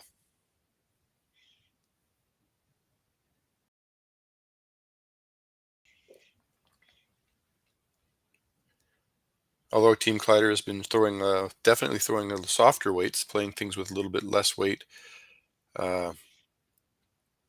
Team Lee has not slowed down in terms of the weights they're choosing. This rock will be moving at a fairly good clip.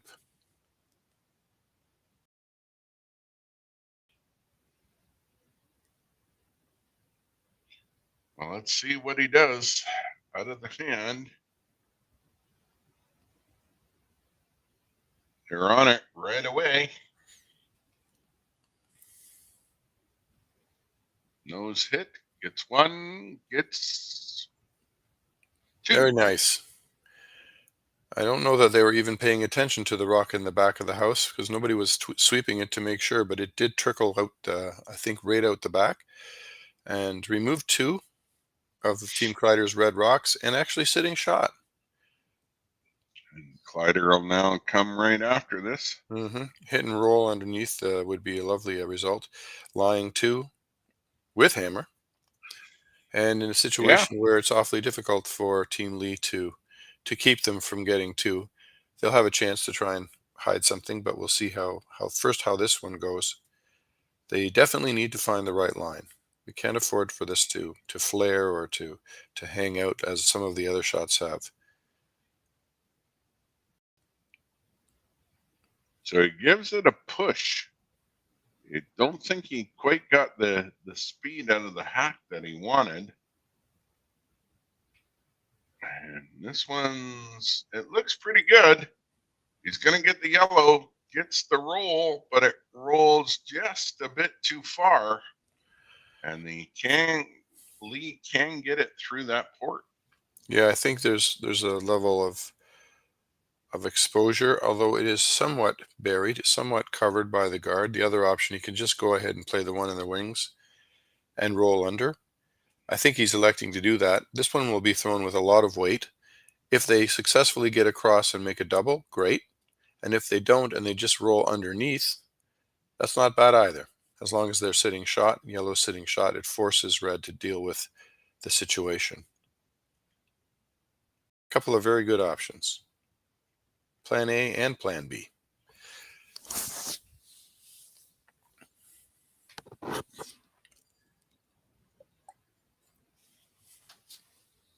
Yeah, it's always nice to have the extra plans, and doesn't hurt. Let's put it that way. Okay.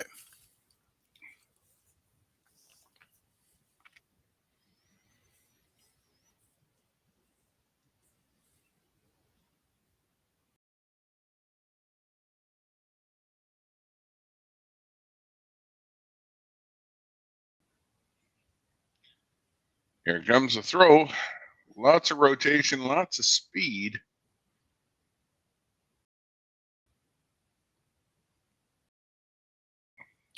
Wow. And he noses it. Well, that's unfortunate because although he did remove a red rock, he didn't make things too difficult. I mean, Team Kleiter can even ignore this and just draw if they want. They have 1 now, but I think their plan will be to simply hit. And if they hit and stay anywhere in the house, they'll score 2.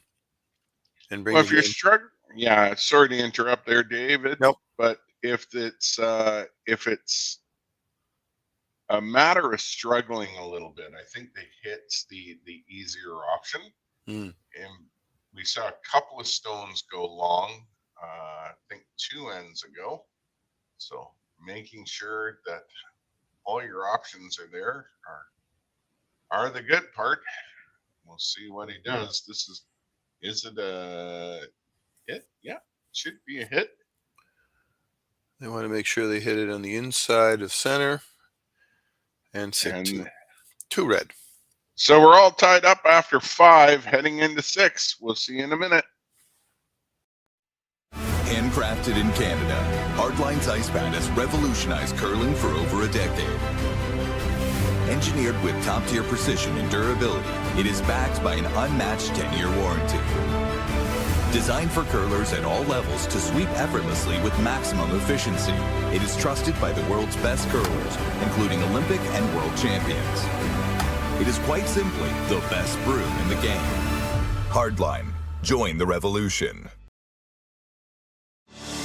Saskatchewan, you know Sasktel because we're everywhere. Because being everywhere keeps us connected to you. With Sasktel sponsorships, we get to be part of your community. We're here with you, and we're here for you. It's easy to get started. All you need to do is apply. Sasktel cares. Always has, always will. To apply for sponsorship, visit sastel.com/sponsorships.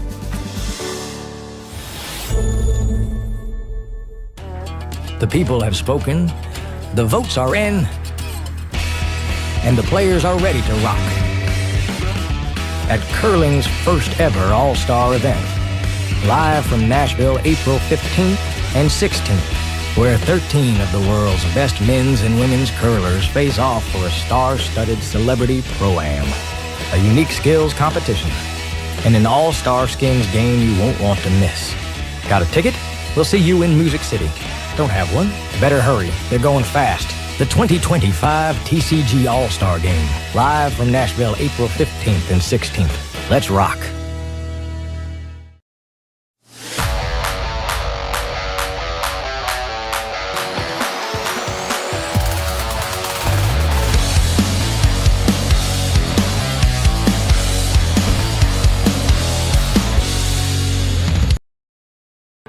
Hi, I'm Jane.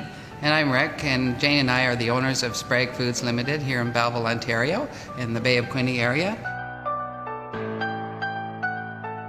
We're a food processing facility, and we can a whole range of products, including soups and sauces and rice pudding and beans.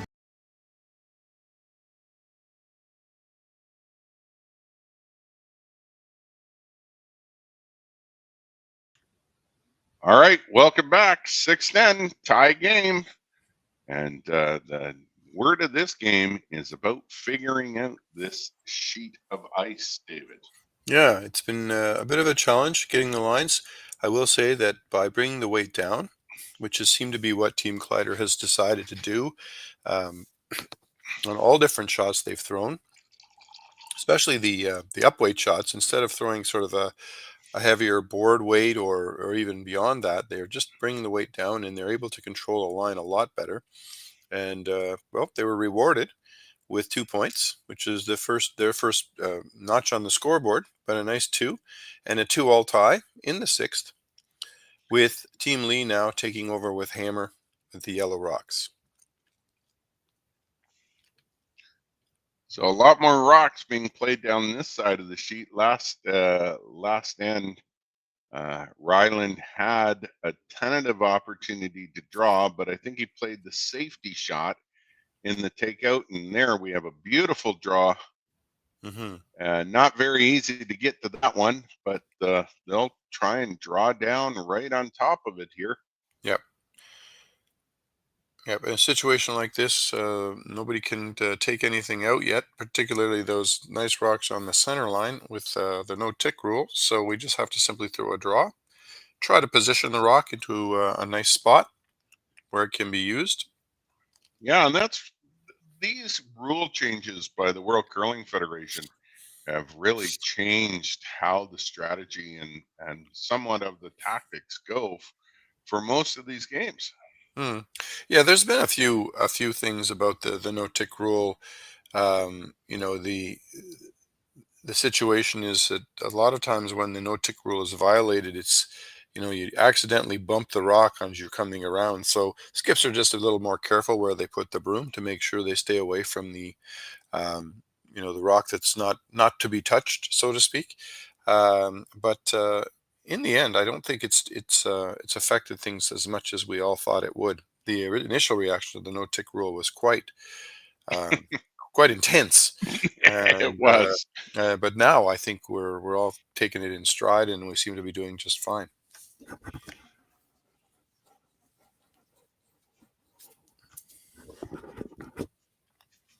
We don't play the no-tick rule in my club. You know. I actually asked somebody one time, said, "Are we playing the no-tick rule?" And the response I got was, "What's that?" And so I said, oh dear. Okay, so I guess the answer is no, which is fine. I don't think it really has much of an effect at the club level. All right, this one looks pretty good. I think it needs to curl more to get the roll. They'll nose it. So there is the possibility there for a double, I believe, if they hit it on the high side. It might drive the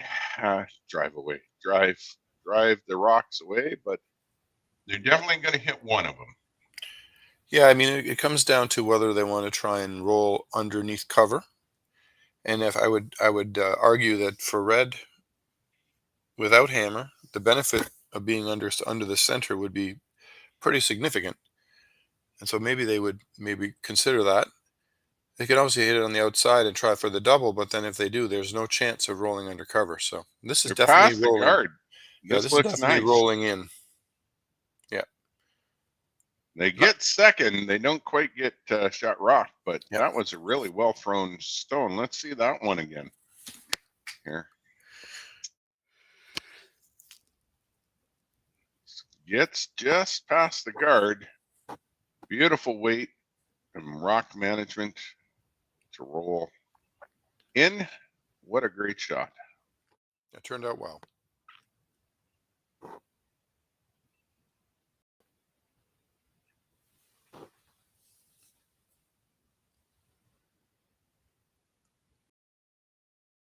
Here's the Korean team getting ready. I believe they're just drawing down here. Yeah, this is Jungmin Pyo, and he's touching the red at the very least to move things out of the way. Essentially, he's removed the center guard and basically added another corner, which for the team with hammer is a lovely idea. They are shot and they are now exposed. However, the number of options have just opened up significantly. Well, there's a call. The initial call was for the guard. Would you come down and address that yellow stone and roll in behind, playing behind the tee line? I don't think so. But yeah, the guard is the call.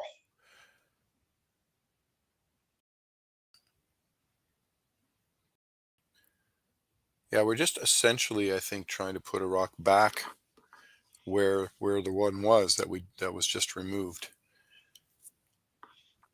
I think we're looking more at the idea of setting things up for the final part of the end. I agree with that right now.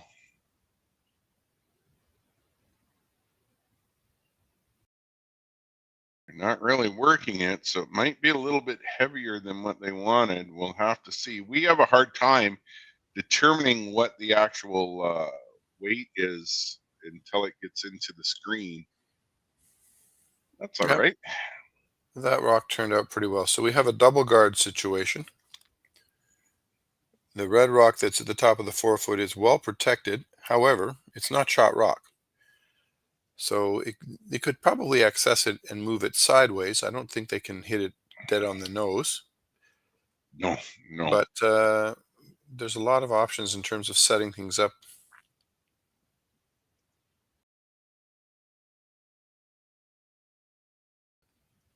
We're now just getting into vice rocks. So we have 4 rocks to come. And to some extent, the curlers are thinking ahead about what they'll do in a combination with their 4 shots. This looks like it's going to be a very downweight shot. Draw maybe right up to the corner, possibly even tapping the red. Setting up an extra point in the house behind cover. Yeah, if they cover half of the red and half of the yellow behind, they have simultaneously an effective guard and a rock that they can promote for more points. The right place here could be absolutely deadly. Well, it all comes down to execution and understanding how this rock is going to react. We've been struggling. Well, they've been struggling all afternoon. Let's see if they've got this one figured out. It's not moving very much. It'll break late.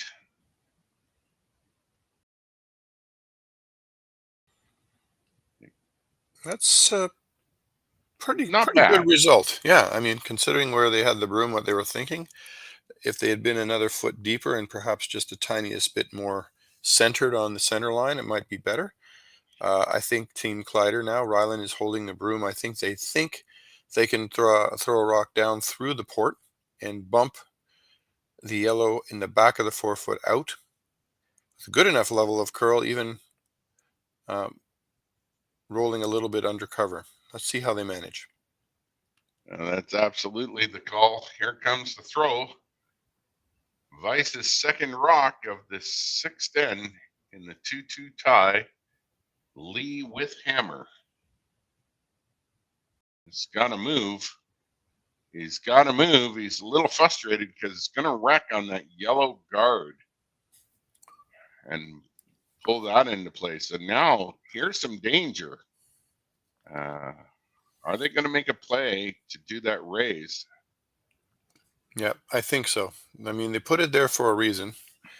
The question is, do they do it now or wait? And I think they sort of see, hey, we've got an opportunity. Let's take advantage of it. Because certainly that shot by Team Collider was not successful. Just got outside the line and never really curled back for them.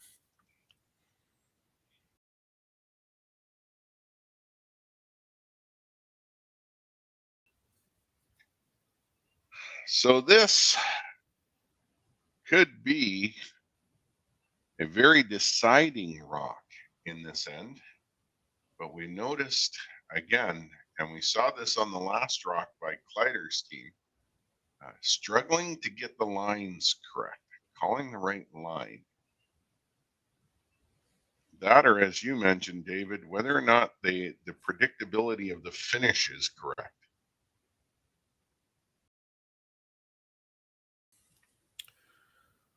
Well, this rock is curling a little bit more than they had hoped. Is it going to get by the guard? No. Well, actually, it did get by the guard, ticked it, but then the result is not nearly what they were hoping for. Yeah, the execution tolerance on that was 0, and they just, I think, maybe threw it a bit inside. The sweepers were really trying to keep the line on that one. Yeah, rubs the guard, and now I think it's trying to figure out where to put it so that it curls. Yeah, and well, Team protects the center rock. Team Collider is licking their chops because they know that if they can draw one behind the guards, probably about half buried, so that it partially covers the red rock at the top of the button, they'll make life very, very difficult for their opponent. However, if they leave it vulnerable, there's also a double possibility, so they have to be very careful on this. It seems like a great opportunity, and it's a reason to say, hey, great, we got a break, but they have to make sure they follow that with the right shot. Skipper's first stone of the 6th end, looking to get a bit of a guard into position. We'll see what goes on. He needs it to sit down perhaps a little bit. Might be a bit too hot. Yet again, wow. If I'm honest, Team Collider seems to be throwing rocks out a lot wider than they had planned. Good news, they've thrown a perfectly nice guard, but I don't see how they're going to. I suppose they're not necessarily worried about scoring extra points. They're forcing the Koreans to throw basically a raised takeout. And it's certainly there. It's long, but it's there. A nose hit on the rock that Rylan Kleiter just threw. Well, there's two. Get them that result they need. Are there not, David? Sorry, say again? Are there not the opportunity to come at this one of two ways? You can attack the one next to the center line, or you can attack the other one. Yep. I think they could technically use any one of the three reds. However, they're electing to throw the one that's closest to center, and this is essentially just a straight run back. If they hit it dead on the nose, they'll remove 2 reds, and they'll be lying 3. Chance to sit 3, which is not a bad thing when you have hammer. No. Looks pretty good.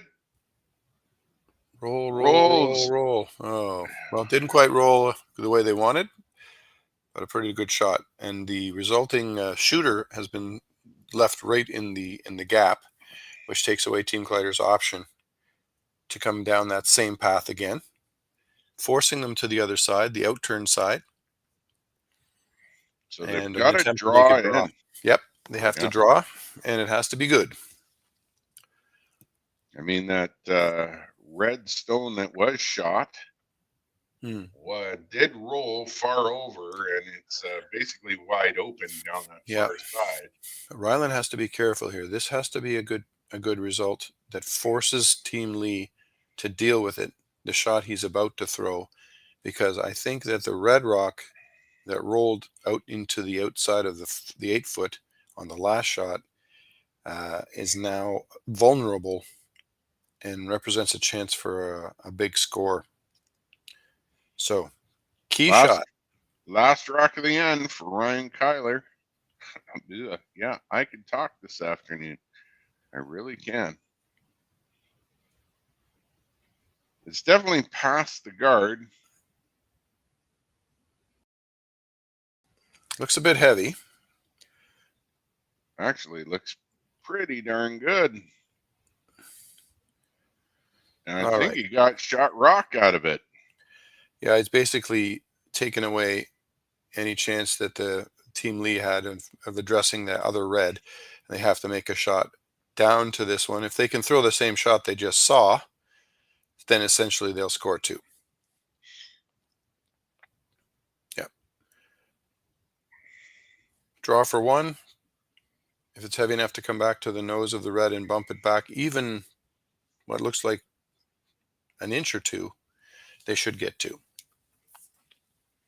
Well, from our perspective, at least from what I'm seeing here, it looks like red is lying shot rock, yellow 2. So as you say, they don't have to move it very far to get 2, 1 or 2 inches. It definitely looks like red is shot rock.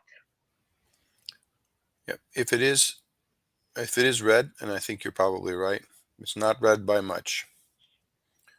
Here comes the final shot of the end. An out-turn draw, back 4-foot weight, and an attempt to bump and sit 2.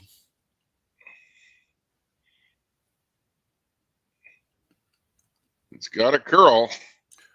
Looking pretty straight, actually. Well, got 1.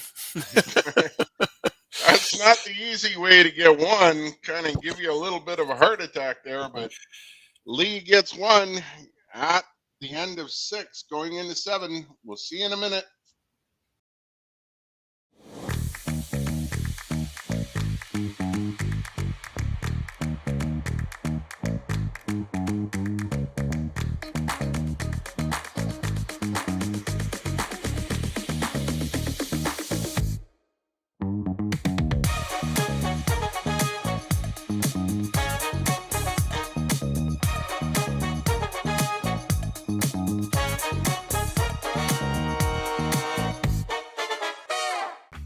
Team Homan rocks. Team Mowat rocks. But who rocks harder? On April 7th, we'll find out. Presented by Rio Mare, join us in Toronto at the Curling Group's first ever Battle of the Sexes, as world number 1 Team Homan takes on world number 1 Team Mowat in a head-to-head charity curling skins game with a twist. 8 ends, 4 rule changes, and curling like you've never seen before. Watch it live on the Grand Slam of Curling website, app, and YouTube with celebrity coaches and special guest appearances. The Curling Group's first ever Rio Mare Battle of the Sexes, April 7th, Mattamy Athletic Center in Toronto. Get your tickets now at thegrandslamofcurling.com. Let's rock. Hey Ben, what's the Aztec Safety online e-learning website again? Yeah, that would be aztecsafety.com. Fire extinguisher and firefighting, we'll send that one to Paul. Now here's a course I should probably take. Conflict resolution. Power line safety. Yeah, I thought it might help me with my line calls.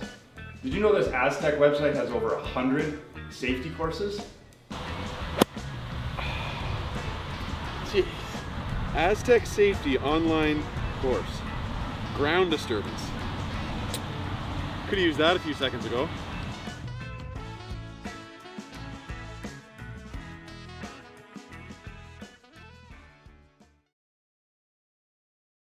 Welcome to the RockShop.net, the official store for the Grand Slam of Curling.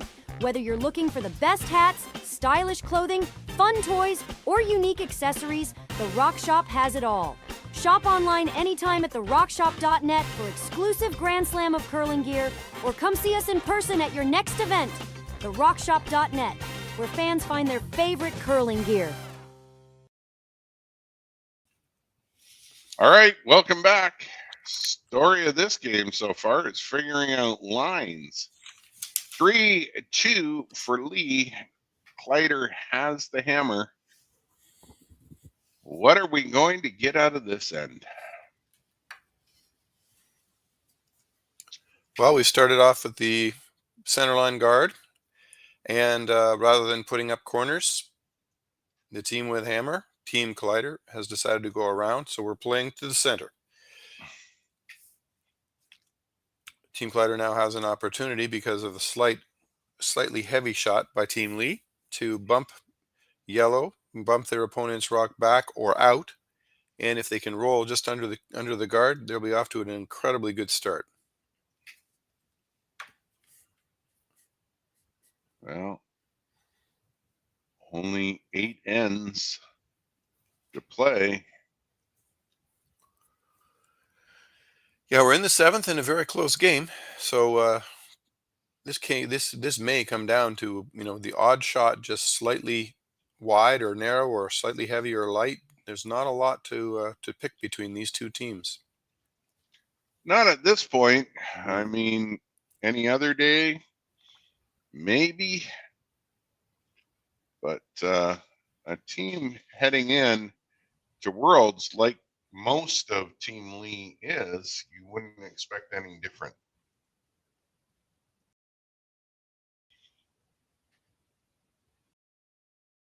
This rock making its way down, looking to curl. It needs to curl here. And it is... Weight is perfect. Going to give a little tiny bump, not too much. That was a really nice shot.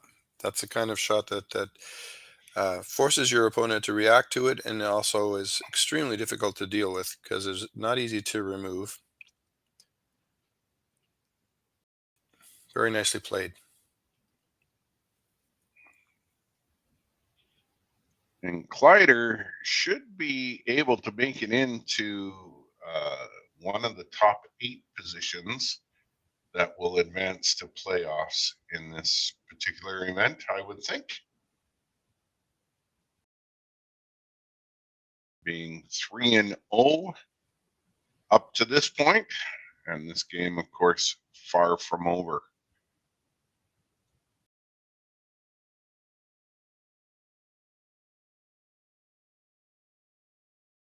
As this rock makes its way down, trying to get on top of that yellow stone, I do believe, David. Yep.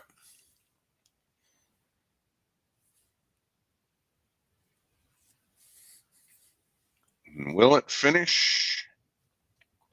Lots of red in the house this time.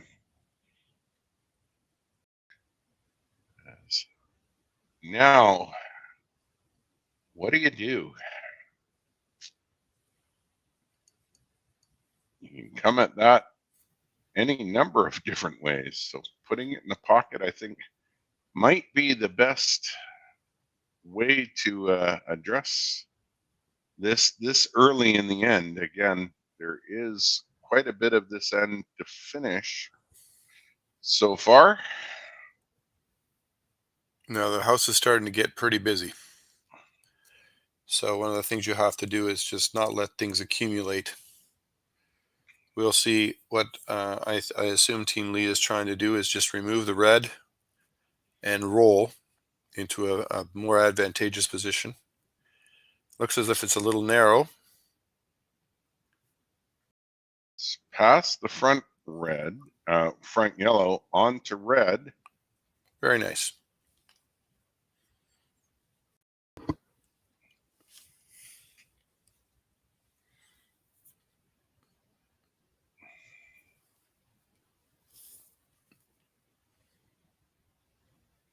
Was a little bit sad to hear of Big George Foreman passing away yesterday. Yeah, quite a legend.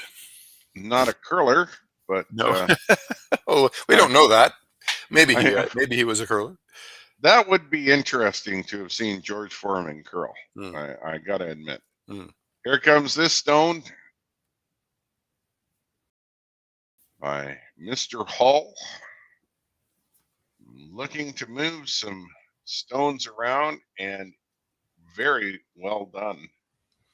Well, he certainly moved some stones around. I think he probably had ideas about moving only reds out of the house, and he has left red lying shot. Well, I'm not sure he wanted to move reds out of the house, considering they're red. Sorry. Team Kleiter is throwing red. You're right. Well, I'm like, the did interesting something idea. change again, Dave? Yeah, no, it's possible. It's possible. No, you're right. The situation here has been, because the rock positions have changed enough, to force the Koreans to come down and take another look and say, okay, now everything's changed. What are we going to do? I think they had some good ideas, and now they're having to recalculate. They can just come down and draw underneath the guard. It looks like that's what they've decided to do.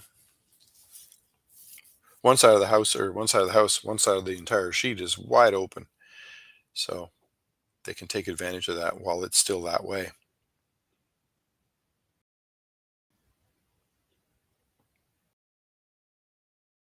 Well, not much debate on this. The broom went down pretty decisively. Seventh end, Team Lee leading 3-2 over a yet defeated Kleiter team in this particular event out of Swift Current.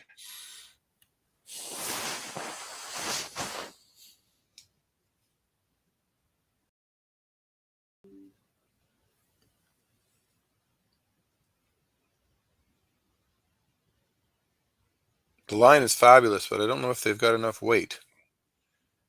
Oh, the sweepers managed to drag it beautifully. Excellent shot.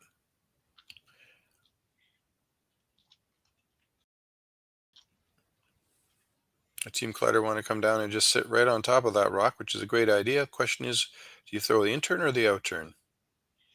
I like the in turn.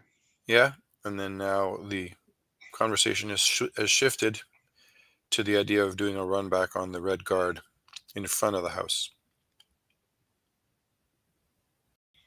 Well, the only challenge you have with that is the yellow and red that are sitting on top of the 4, which I wouldn't want to play the guessing game as to who shot. I think they're sitting pretty much touching. So lots of different things could occur with that.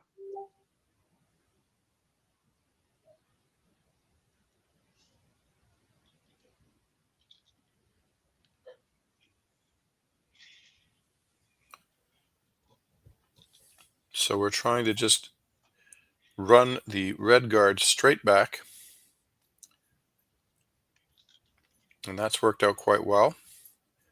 The yellow rock at the back of the 4-foot is vulnerable. Now, would you say yellow or red is shot? Not that it's going to matter in a second. I think red, but I'm not. It's not obvious. Either way, they have to address those 2 red rocks. With some weight, there's a double there, but I'm not certain they can get by the guard and make that shot with enough weight.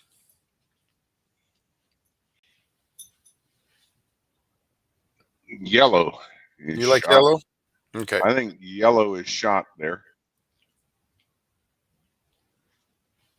So then they could draw in for a second point. They could. It'd be hard to get to them if they put one in the top of the button on the center line.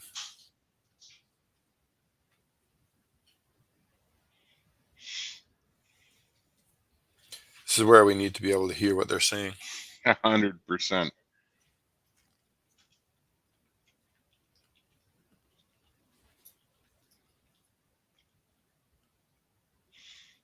Well, they're thinking about it.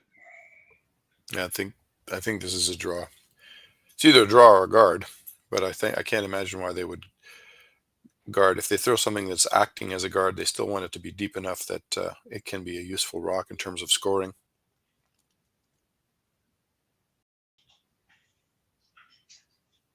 We're getting late in the game. This is the 7th. With hammer, you've got to get at least 2, or try to blank and take that hammer all the way to the 8th end. Right now, with all these rocks in play, I think the only option is to try to get 2 or more. No. Skip's JaeBeom first Lee. stone. Nope. No, Vice no. is second This is, stone. yeah, this is JaeBeom Lee. He's throwing Vice rocks, so we have... Oh, we're down to skip zones after this. Line's looking great. Can they get it far enough? This looks fantastic. Come on. Yeah, what a great shot. Let's see that one again. That was a really well-managed stone.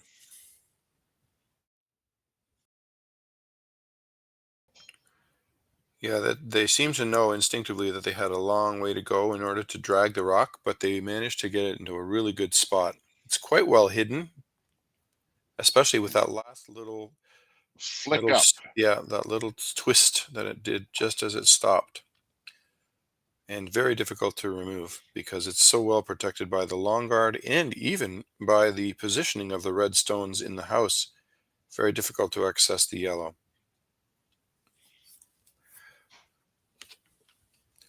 Team Kleiter may be forced to just throw a draw and hope for the best.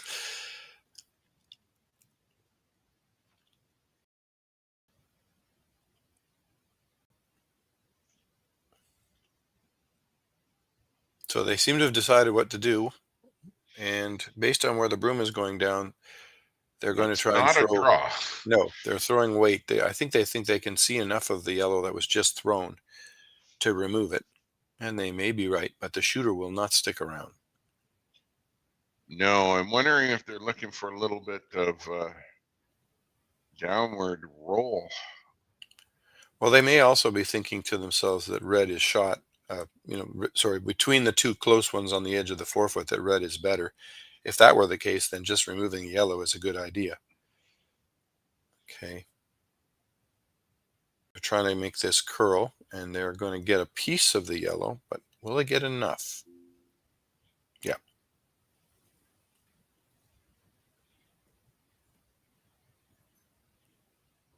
So strategically, it appears that both teams think theirs is the best shot. It's going to be interesting because I think you will end up with a measure for that, and that could end up being a very key point. I won a national championships once on my eyes, and I think yellow is shot. Okay. Yeah, the only reason that I have any doubt at all is because I've learned over the years that these cameras, although you think you're looking very clearly at everything, if they're at an angle, then it can be a little deceptive exactly how close rocks are. But we're trying the same shot again, a draw. I think so. And hopefully to have it curl a little bit farther underneath so that it's not accessible with that downweight hit that we just saw. This is Hyojin Kim, who is throwing skip rocks. First of 2. Kleiter has the hammer, and this has gotten to be, I think, the most complicated end we've seen so far this game. Yep. This needs to curl. Weight looks fantastic. Yep. All right, so watch them to come down on top.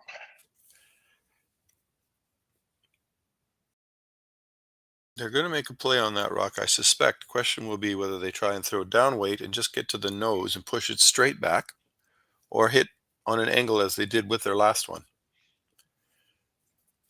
This is Rylan Kleiter's first of 2. The good news for Team Korea is that they really have made things difficult for the team with hammer there. Team Kleiter has hammer, but they've got some work to do in order to score more than 1. They definitely seem to have finally figured out the ice. Mm-hmm. Bringing the weight down seems to have helped a lot. Here we go. All right, Skipper's first stone. Behind by 1 in 7, playing 8 ends. Looking to get on top of the yellow stone and the top of the forefoot. See what he's got here. He gives it a little push.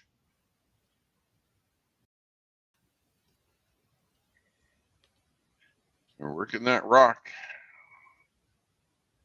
They're past the guard. Past the first guard. Wow. What a great shot. Yep. Worked out beautifully.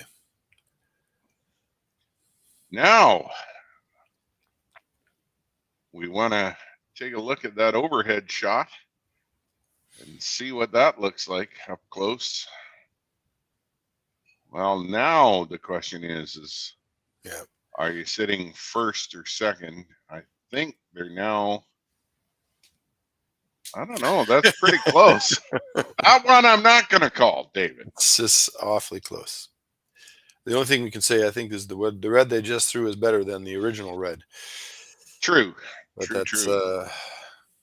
Between the red that's on the center line and that yellow at the back, it's so close to call, and it'll depend on so many variables. I mean, the circles I've seen come into play once or twice. I haven't seen a measure yet on any of the sheets, so they're trying to question it now.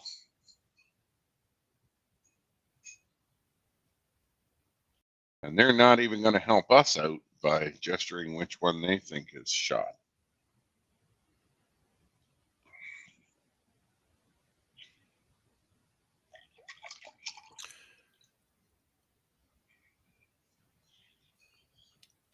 Skips Simple last draw. stone. Yep. Simple draw coming in turn. We need to aim for T-line weight, top button weight, and we have to make sure we watch the line so we get around this red rock that's at the top of the forefoot. This is hanging out here. Is it going to curl and rub now? Definitely heavy. So they're using their own backing. Well, there's no question who shot. That's right. But here's an opportunity for 4. I if think they you're can right. get down. It's definitely an opportunity for 4. He's just got to get and bump that yellow stone back about 6 inches. Well, more than 6 if he wants 4. Yeah, true. He needs about 3 feet. Yeah. Can you see enough of it? It's about half visible. The way it finishes, I think you can get to the face of that stone. Mm-hmm. It may be easier to just play with the strategy of getting rid of the yellow. Maybe your shooter will roll away, and then you still have 3. That'd be my thought. Because if you're trying to be so careful to make sure that you throw down weight and stick around, and for any reason it doesn't curl the way you hope and you end up with 1 or 2, that can really change the game. And I think they like your call. Yep. I think they're going to go and take the 3 rather than aim for 4. Now, this is definitely going to be moving. And if they can hit basically what they can see, frankly, even less than what they can see. Sorry, is that the right way of putting it? They don't have to hit everything they can see. I think they should be fine. And as we have observed, it looks like that's a chance for a nice score of 3. It's almost like they're picking it out. Mm-hmm. Yep. Oh, come over a bit. We're by. We're good. Nicely done. That's what they did. They're looking at 3. So Kleiter back in this, going into 8 without hammer, is now up 5-3. We'll see you for the last end. We asked Saskatchewan what they know about 5G. More speed, more innovation. It's going to make our lives a whole heck of a lot easier. This is what 5G looks like. Better, faster. Sounds like 1 more G. Sounds pretty good. I don't know what it means. All you really need to know is the future of 5G is here and will continue improving through investments in network technology.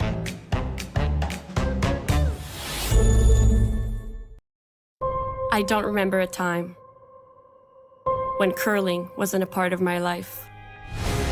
When I wasn't putting in the sweat and hard work to be the best that I can be. Clocking in the time, the effort to practice day in, day out. Curling is more than just a game. It's a family, a community. And when it's time to play, I know I'll be ready. Hardline, supporting hundreds of our next generation athletes. Welcome to the RockShop.net, the official store for the Grand Slam of curling. Whether you're looking for the best hats, stylish clothing, fun toys, or unique accessories, the Rock Shop has it all. Shop online anytime at therockshop.net for exclusive Grand Slam of curling gear, or come see us in person at your next event. TheRockShop.net, where fans find their favorite curling gear. Stronger agronomics, better returns, greater peace of mind. From pre-seed to post-harvest, you can count on the Victory Canola program to keep you and your farm ahead of the curve. Grow with us at victorycanola.com.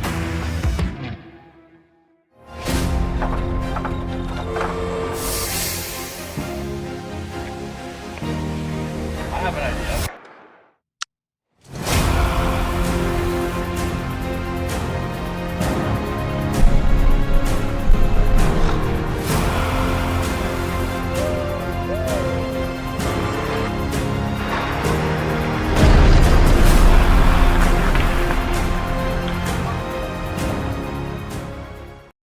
Figure out how I can. Okay. All right, we're back. This is the last end. We saw a big pickup by Team Kleiter last time. Big 3 in that end. And now we're this should be fairly predictable going in to 8. Only playing 8 ends here in Swift Current. Yep. The standard play has been started by Team Kleiter with the center, well, putting one in the 4-foot and then coming in with the center line guard. But interestingly, they've come deep. So now that rock is vulnerable, and Team Lee has a chance to hit and roll under the corner guard. If they can make the most of this as early as it is in the end, they can really establish a chance to get a nice score of 2. They have to get 2 to stay alive. Oh, never mind. I spoke too quickly. They're not hitting. They're just drawing. Also a useful idea. Well, it's interesting. We should see another guard go up by Kleiter here. Yeah. They've given them a chance to guard these 2 that are in the house, which I think is a little bit of an interesting choice. Or is he going to attack? We haven't thrown 5 rocks yet. Yeah, this is situations looking like the classic power play scenario in mixed doubles, where they try a tick shot and they move the existing guard toward the center, and the shooter often rolls out. See how it comes out.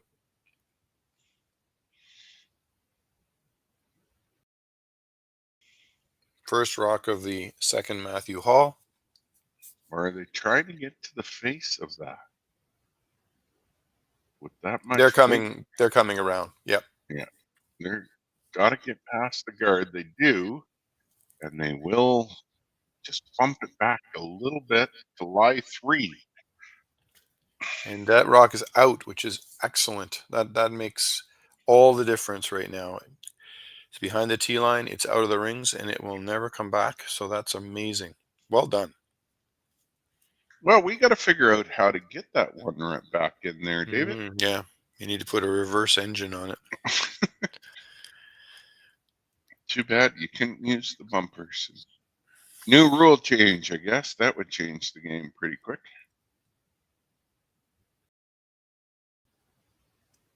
We make our way down here. They've got to produce some type of offense here. I just don't see how doing this is going to create the offense that they want to score. They need 2, yeah, for sure. Yeah, I think on that shot, we're trying to hit the Reds and actually roll. I don't think they meant to stay in the center of the house, because if they'd rolled underneath cover, at least they'd have a start behind their corner guard. Now the corner guard's being removed, taking away places to hide. Although interestingly, it looks like there's a new corner guard on the other side. Yeah, I'm not quite sure that's what they wanted. That's about the fourth rock I've seen give that little either an upswing or a downswing. So really slightly different type of finish.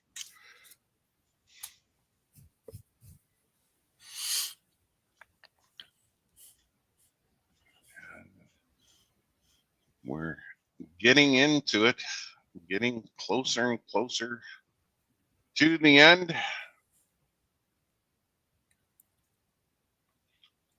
Thanks to the 180 people watching so far.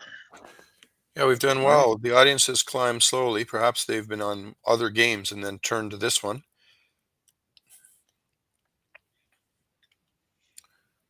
We're trying to take advantage of this accidental corner guard left by Team Kleiter. And lots this of one's room by the deep. guard. Just a question of getting the weight right.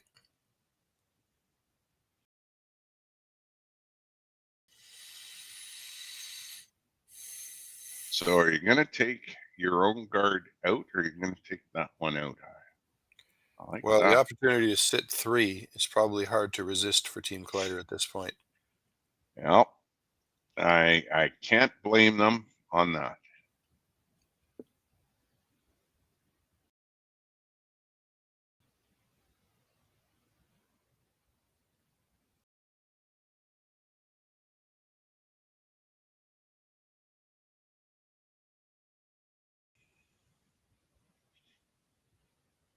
As we settle in here, watching this rock trying to come down onto the yellow stone. The line looks great. You're just past that guard. Great shot. Line 3 now. Yeah, Team Kleiter is doing very well this end. They've actually really brought their game up.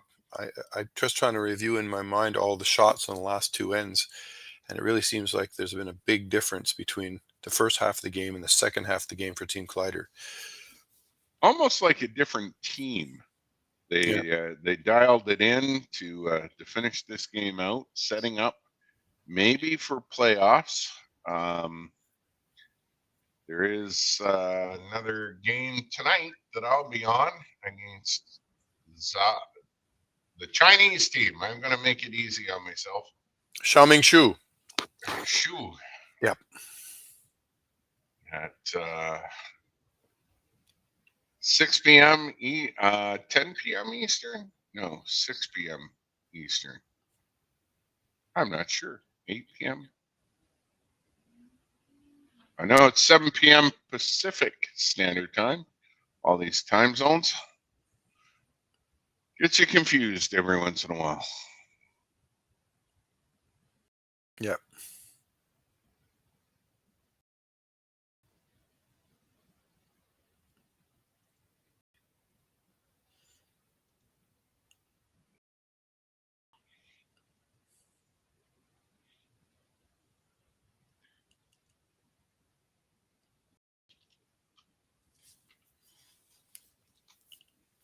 This one making its way down the ice.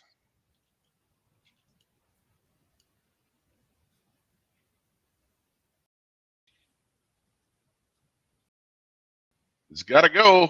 It's got to go. They got to work it even more.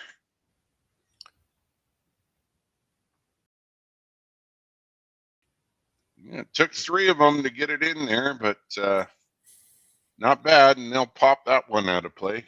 I have a feeling, yeah, they'll make a point of getting rid of it. It's certainly exposed. Although they do also have the option of simply drawing in and sitting 4.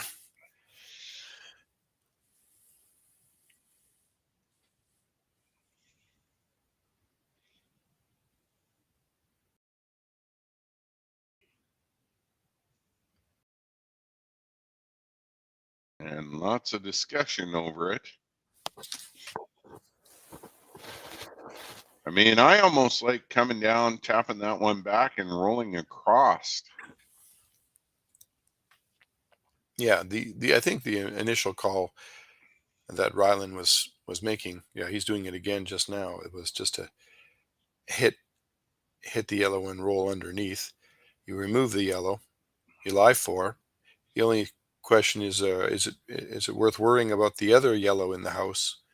Because ultimately, Team Lee is trying to score 2, and one of the basic ideas when you want to keep your opponent from scoring 2 is remove as many of his rocks as you can.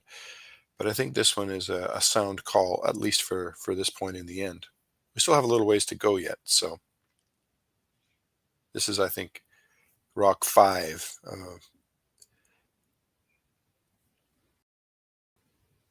It's getting down there, though. 8th end, red sitting 3, and Lee with hammer.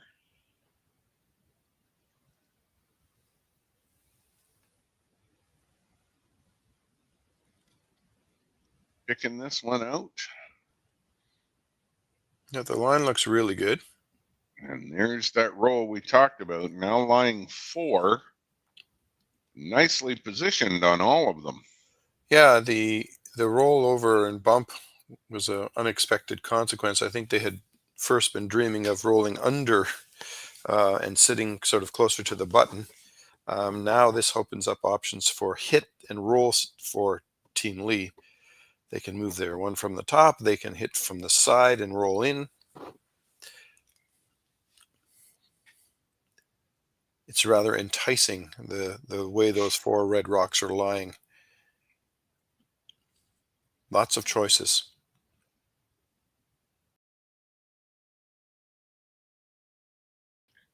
Well, and what do you like? I mean, I don't mind the little in-off play off the red.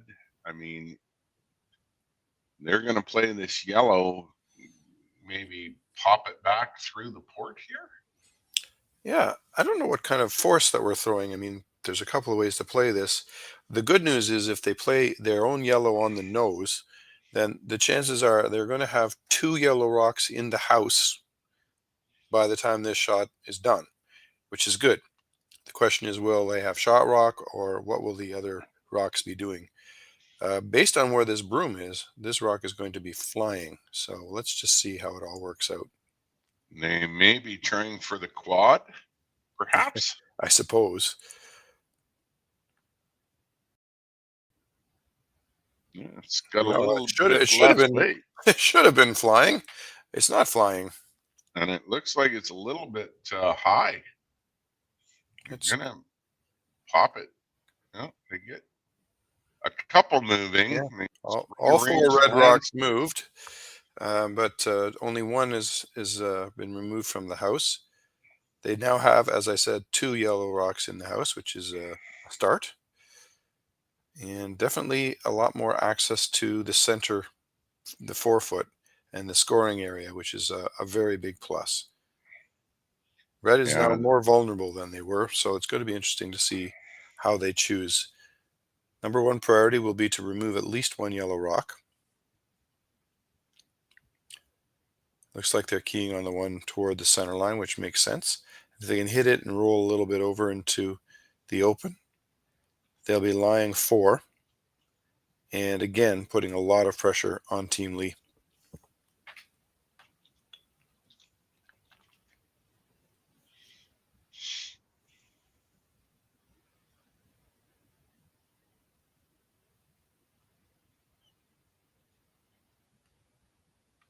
This game has attracted a lot of attention within the curling facility itself. If you look in the window behind the house, the number of people watching has grown. Well, I think the other games have ended. Mm-hmm.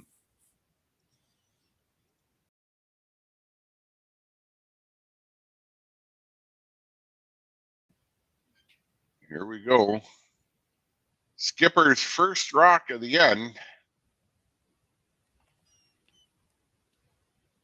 Playing an upweight takeout. Just tap and roll over. Lying 4.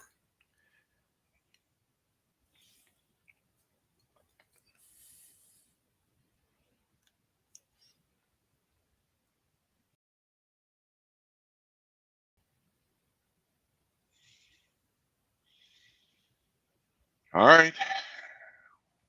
You're facing 4. Another You little have conflict. hammer. Yeah. Well, they're going to have to move some of the red rocks, but they also need to make sure, as we did with the last shot, that there are 2 yellows in the house when the dust settles. And also that they have a chance, obviously, to score 2. Initially, they were looking at trying to hit those 2 reds that are side by side. Or hitting and, yeah, as we're indicating now, hitting and sitting kind of frozen in front. Yeah, you could make a play with the yellow stone at the top, backing it up. That would give you an opportunity to have 2 in the house, and maybe. Yeah, I think that's what they're looking at a little bit. Well, they could also make a play on the one at the top of the 8-foot, hitting it on the center line side, and rolling over into the reds that are sitting in the opposite side in the 8-foot. If they hit it the right way, they could end up sitting shot rock, but also have those reds sort of acting as a bit of a backstop for them. I don't know if they've even considered that.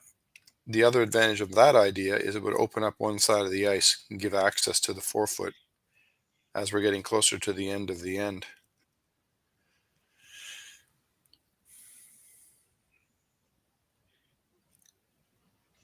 This game has not moved quickly. I'm just noticing, No. I'm just noticing the time and thinking to myself, yeah, it's dragged on a little bit. Pushing on to 2.5 hours. And for an 8-end game, there have been a lot of conversations. Now, are we the only game left on the ice? I'm seeing a measuring device coming back from the other sheet. It's possible that they're still going as well. Maybe.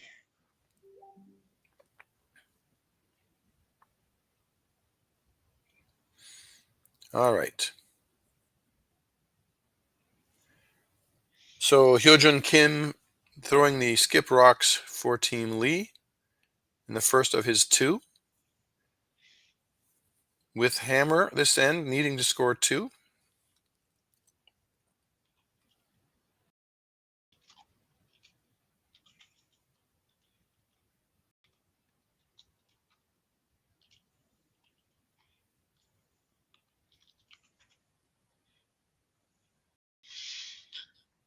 So he bumps it over.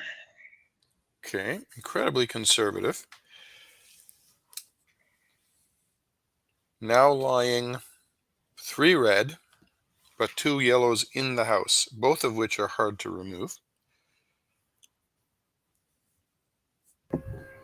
Hey guys, just an update on the other game. Muybrook and Klima is going to an extra end after a steal of 2 on that measure. So for anybody here watching, we'll send you over as soon as this game is done directly to the game. You just stay on your browser and it'll kick you right in.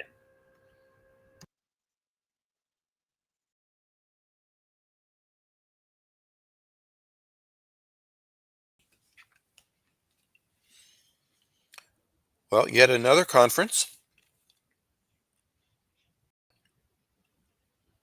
I think they just want to drag us, get us ready for the next game there, David. You may be right. Well, what do you do here? I mean, the question is are you going to wick off the yellow to go to the center, closing that port down, because they've got to make a play here to get the 2, and they're reds lying 3. We can somewhat discount the red rock at the back of the house. Well, I don't know. There's a lot of different options. I think one of their ideas was we want to get rid of a yellow rock. that they realize that that's a pretty hard thing to do. So I think if the one yellow at the top of the house that's sort of touching the 8-foot could be moved sideways, could be hit on the center line side, and you can just roll over towards the other yellow and the reds. But what they don't want to do is offer up an option for a huge hit where, you know, multiple reds go flying all over the place and yellow is sitting 2. But right now, red's in the driver's seat. I mean, Team Kleiter has got a great advantage now, lying 3. This is the final shot, and then Team Lee only has 1 more, and they somehow have to find a way to score 2. Well, we just saw the option there is if they wick that red over, that's a little bit of a far outreaching concept. Let's see what they've decided. Last stone of the end, last stone of the game for Kleiter. I think it might just be a guard. Take away that center a little bit easier with that kind of weight.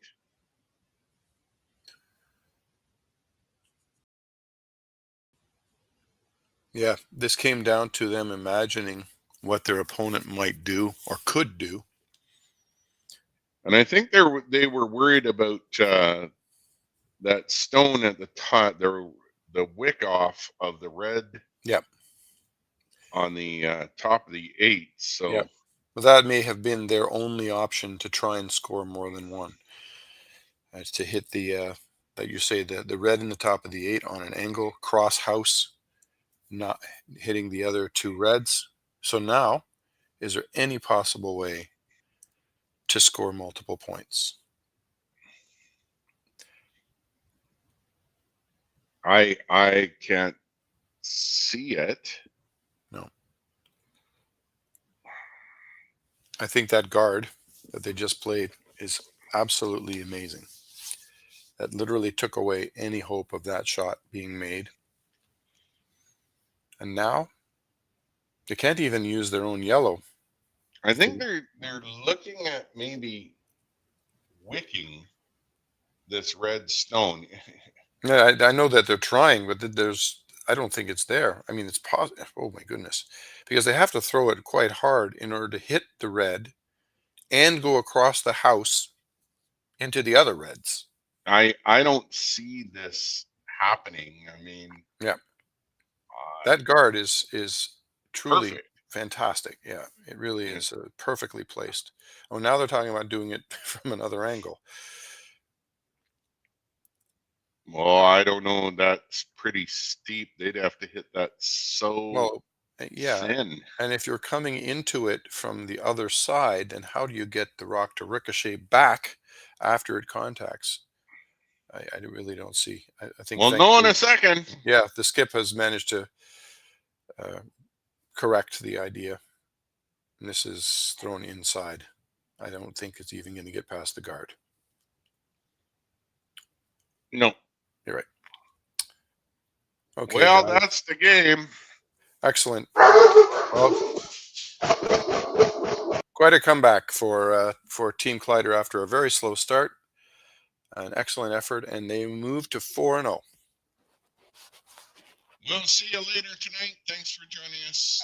Thanks, Chris.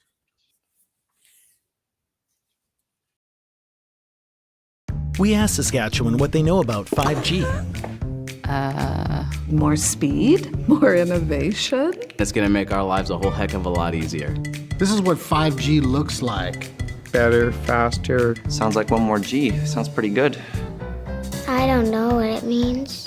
All you really need to know is the future of 5G is here and will continue improving through investments in network technology.